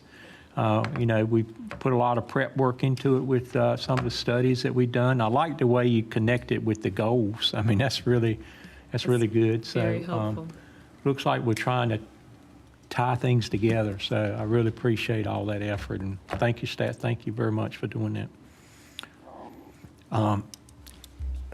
The next item is we're trying to finish up this LDO. We've had a lot of meetings on that. We're getting down to, hopefully we can see the light at the end of the tunnel. But we do have a call meeting for tomorrow. We don't have to vote on this or anything, but, and I do know Commissioner Sutton has a conflict, and we'll get that information to her. And I think we'll record it too, right? This will be recorded tomorrow. Yeah, it'll be Okay, recorded yes. tomorrow. So with that, I think we got one more big meeting with this. Is the wrap up next work session, or? Yes. All right, so we'll come back together for another work session on that too. So appreciate our board helping to trying to get all these meetings together to finish up this. So we shall see tomorrow, just a real quick primer is, and I don't know how long it's going to take, but what you'll see is what Michelle described at the beginning of the meeting. The Planning Commission spent a fair amount of time on each of the items. So what Julia will do is bring up each item and talk about what the Planning Commission recommendation was. You obviously can then go through it, but we wanted to make sure they had their chance to give you some input before tomorrow. So that you can see what their thinking is, and then.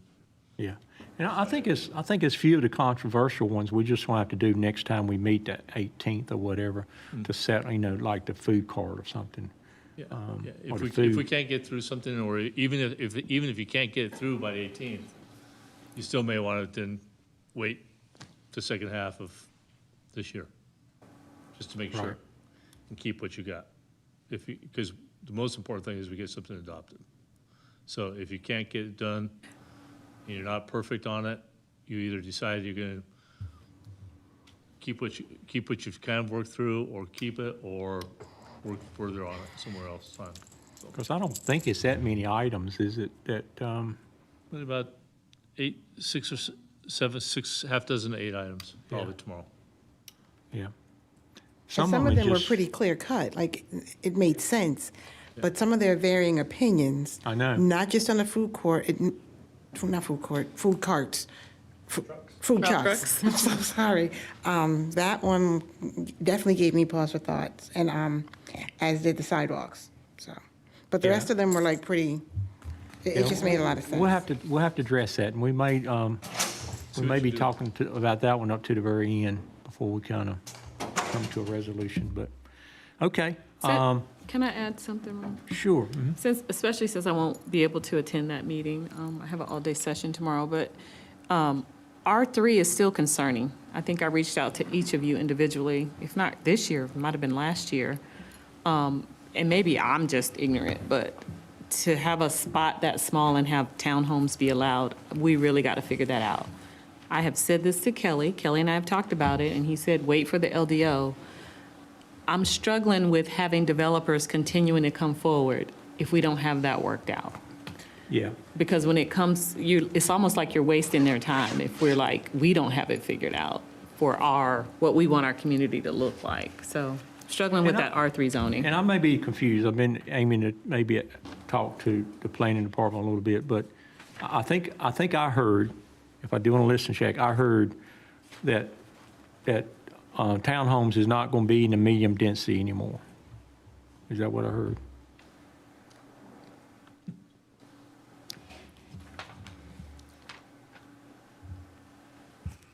We do have townhomes proposed in the medium density because that is what's listed in the comprehensive plan.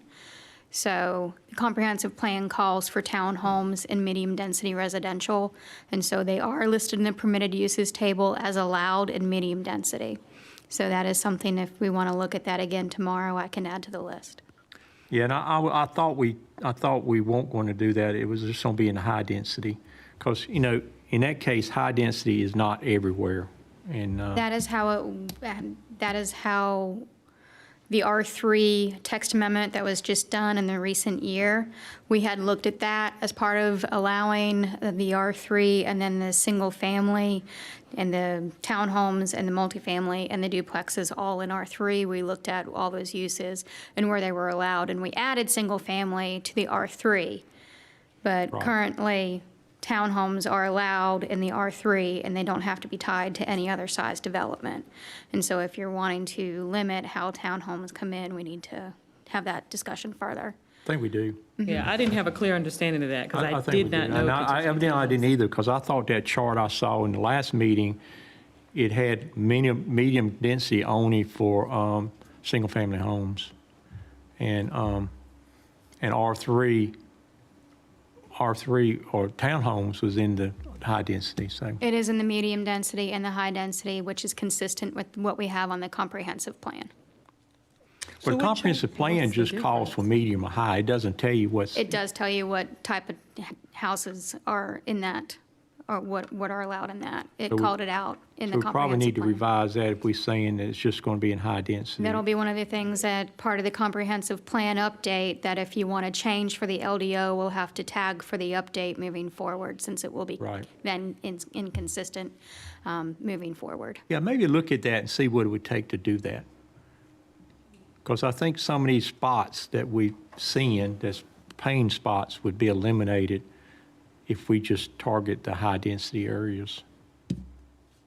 Okay. My opinion. That's just my opinion. I agree, because even your medium density with townhomes, almost like high density.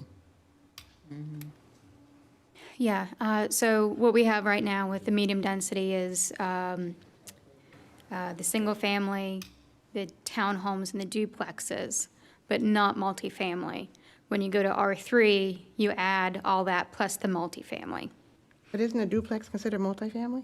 Not really, it's considered a duplex, so the way the definitions are, there's single-family attached, single-family detached, there's duplex, and then multifamily is considered your apartment-type complexes or your condos. So whether they're built this way or, or whether they're apartments where you rent or condos where you own, that section of the building, it is considered multifamily. So it is considered multifamily? Apartments are considered multifamily. No, duplex. Duplexes are considered duplexes. They're in a category by their own. Two-family.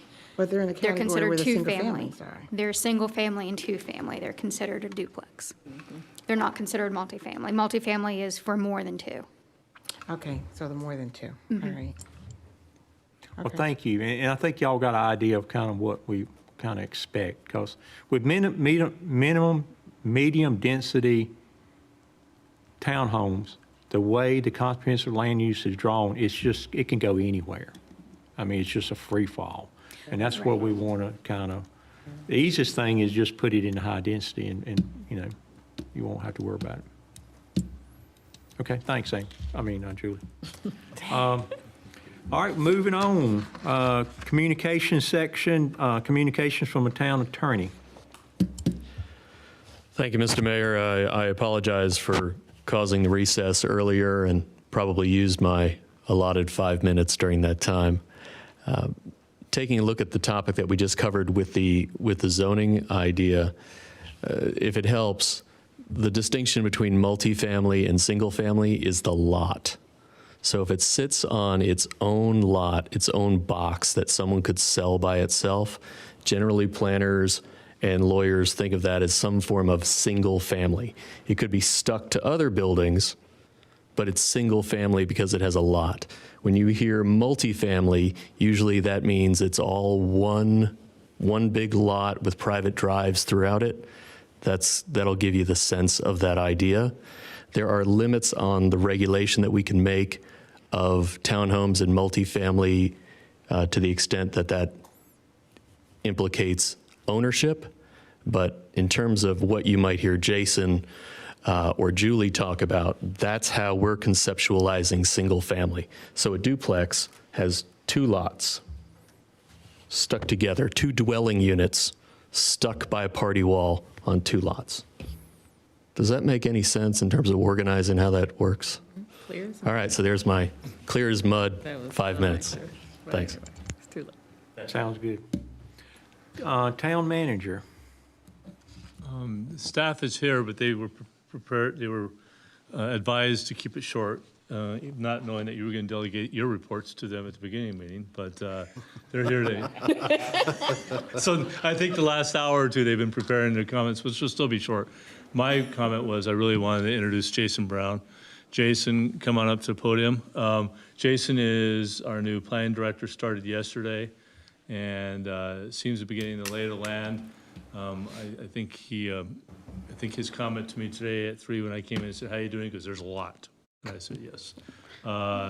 So I want to give him my 1 minute and let him introduce himself and tell him a little bit about himself. So, Jason, go ahead, please. Thanks. Thank you all so much for having me. I want to, take some time, just thank Julie for carrying the plan department for the last several months and keeping it rolling. And I'm super excited to be here. So I'm obviously a pirate. I had this nice gray mask that matched my suit, and my son ran to get on the bus, and he didn't have a mask on. So I chased him and gave him my gray mask that matches my suit. So I was wearing my pirate mask today.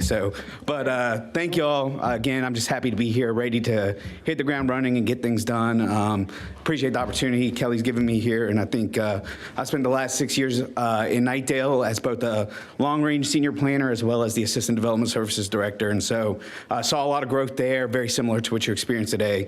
Have a lot of experience with that, and look forward to using what I've learned to really make this an awesome place. So thank you all for having me, and thank you for the time, Kelly. Thank you. Good to have you. Go We're happy to Pirates. have you. Okay, that's it. Next staff member, who wants to go next? Yep, I'll go. Yeah, keep it short. Good evening, everyone. Yeah, I just wanted to remind everybody Michael, about. drop the look. Oh, yeah. There you go. Sorry. My wife always pulls it off for me when I walk around like that. Just, you guys mentioned Small Business Week already, so just a reminder about those events coming up tomorrow and the Cash Mob on Friday. And also on Monday, Rachel, the Executive Director of the Chamber of Commerce, and I went around town and visited a few small businesses as well, just kind of popping in to say hi and asking them how they're doing. And so I would encourage everyone, if you get a chance to this week during Small Business Week, just, if you see a small business owner or an entrepreneur, just, say hi to them, see how they're doing, thank them for opening a business in Rolesville. Just an update quickly on the Main Street group. We met on April 21st, and that was our final workshop, I guess, or training session where we continued to learn about the 4 tenets of the Main Street approach to revitalizing, redeveloping a downtown.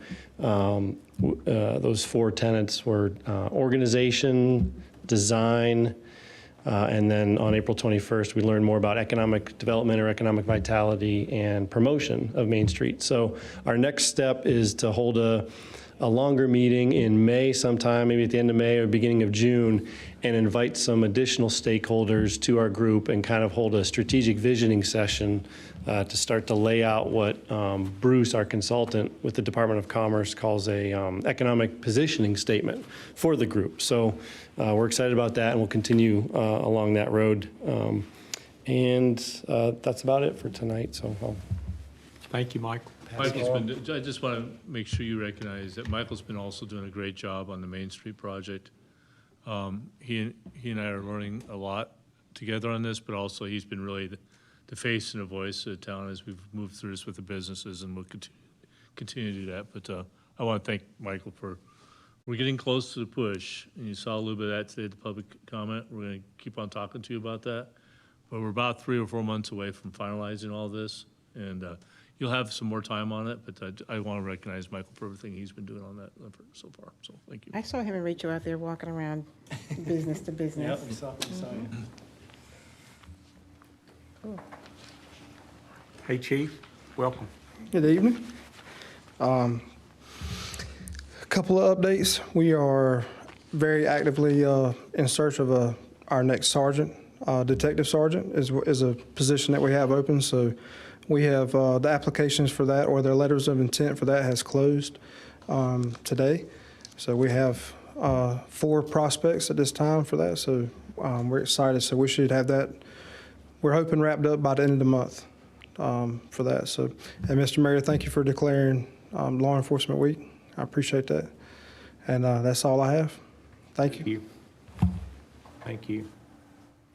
And the thing that happened but my daughter lives in Boone, so that's I can't imagine something like that happening in Rolesville. So just you guys be very careful in your daily work and all. You said your daughter lives where? In Boone. That's where the 2. I think they were deputy sheriffs or in the deputy sheriff's department. Got killed. So thank you, Chief. Who's next? I have no report. You got your budget. You happy, ain't you? Good evening, Mayor and Board of Commissioners. I'll try to keep it brief. Mayor Curran, answer your question. Yes, we are full steam ahead in youth athletics right now when it does not rain. So the last 2 nights have been a little frustrating, I think, for Garrett, our athletic coordinator. That just creates more work for him, having to reschedule games, so we'd much rather play than cancel. But we're maybe 100 participants lower than where we typically are from the last year or so. So given the conditions we are in COVID time, especially when we did registration back in January, we're really pleased with how people feel comfortable participating in the policies we put in place. I think it speaks volumes how our numbers in the fall and the spring continue to be where they are during the pandemic. So it gets a lot of credit to our staff for everything that they're doing to keep our community safe while providing these programs that our citizens are expecting and wanting to do. As early as today, I was working with a Village Church looking for a new home for summer camp for the latter part of this summer and next year. We started conversations last fall with them preparing for next year's camp with the loss of the downtown property, but with the July 1, we've kind of had to warp speed what we do with them. So I've been working on that while one of staff members is currently out. So we hope to have that locked in place in the next week or so to have a home for our summer camp. I believe we're at capacity with a lot of kids on a wait list already for that program. So that's another successful program that we're carrying forward that we also did last summer during COVID. So again, policies in place to keep everyone safe. Other than that, all the programming, special events, as you know, 4th of July is coming up. We are going to shoot off the fireworks, but that's all we're doing this year is just a firework display. For the program coordinator position that is currently vacant, it closes Sunday evening. I believe we have close to 60, if not over 60 applicants currently right now for that position. So that's kind of where we are right now. We hope to June to be back to get full-time staff back in the building. So we're looking forward to that again. It's just 2 of us right now full-time holding it down. Moving over to Public Works, we've got a vacant position that closed. We've reached out to HR to hopefully set up interviews next week for that vacant maintenance worker position.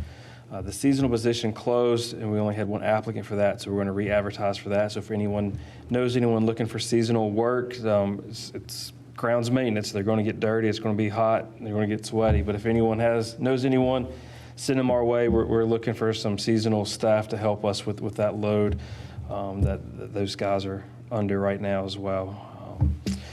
Street sweeper, as we talked about in budget, we got our final rental for this fiscal year. I believe we're working on getting that in here now to go ahead and get the streets ready for the summer, so they're looking good before we can get one purchased. There's a lot going on, but I think that's a quick highlight. Thank you. Thank you, JG. Appreciate that. So who do we miss? Anyone? All right. Any comments from the board before I give some closing comments here? Board members, anybody? Yeah, I want to put out there that our Rolesville football team is in the state championship. And if you have a chance, go out and support them. They're going to be at NC State's stadium this Saturday at 5 p.m. Isn't it Friday? It's Saturday. Yeah, they playing Vance out of Charlotte now. At what time Saturday? 5 p.m. Is it broadcast? I don't think it is. It's not. I don't think. No, because they collect money on that. All right. Wait a second. I'll pay for streaming. Didn't he say they got it? Usually Spectrum covers that. Okay. That'd be- But go out. Yeah. I'm just saying. Support a team. Good. Anybody else got anything? Sunday is Mother's Day. I just thought I would throw that out. Yeah, it is. That's a good point. Sunday's Mother's Day, don't forget. That's a good point. Also, the golf tournament was canceled, correct? Nope, it's still on for May 14th in the afternoon. Okay, because I was told yesterday that it was canceled. That's new information to me. They said because they didn't get enough teams. But I don't know, I could be wrong. Hopefully it isn't. My husband will be so excited. Okay. All right, thanks. I would say just remind everybody, the National Day of Prayer is May the 6th. It's going to be hosted this year by New Life Church. If you don't know where that's at, it's on 96. You go out past our farm to the crossroads and take a left, and it's right there on the right. Typically what we've done is a breakfast, but with the COVID, even though we're going to we're getting back into the sanctuaries, the COVID, we're not going to do food. So it's going to be 7 in the evening.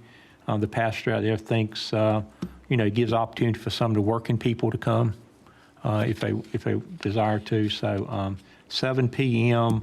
May 6th at New Life Church. So I think it's 8 pastors will be in prayer for our community, including us, government officials, teachers, police officers, firefighters, first responders, whole gamut of our special people and our community as a whole. So just pass word if you can come. That would be fine. We used to do that. Streaming that? We used to do it here, right? Didn't we have it here a couple of times? No, use us a breakfast at some church. Oh, the breakfast. Yeah. Or downtown. It's I been thought we did it downtown. here a couple of years ago. Are they streaming it, do you know? I don't think so. And last thing, think about future meetings. I know we're going to meet next meeting, the 18th. I think it's the 18th here. Like tonight, it's going to be a regular meeting, so same thing. But after that in June, I do want us, I talked to Rachel at the chamber, and I've talked to the principal at high school. We want to get back normal as soon as we can, where people can come into chamber and stuff like that. So think about it. Are you feeling comfortable that you can come back up here so we can get a few chairs out there for people coming into the chamber? We won't start that next time for sure, but I'm kind of waiting to see what the governor's coming out with in June 1, what he's going to say with his directions. But I would love to do that, and I want to get the citizens back in here.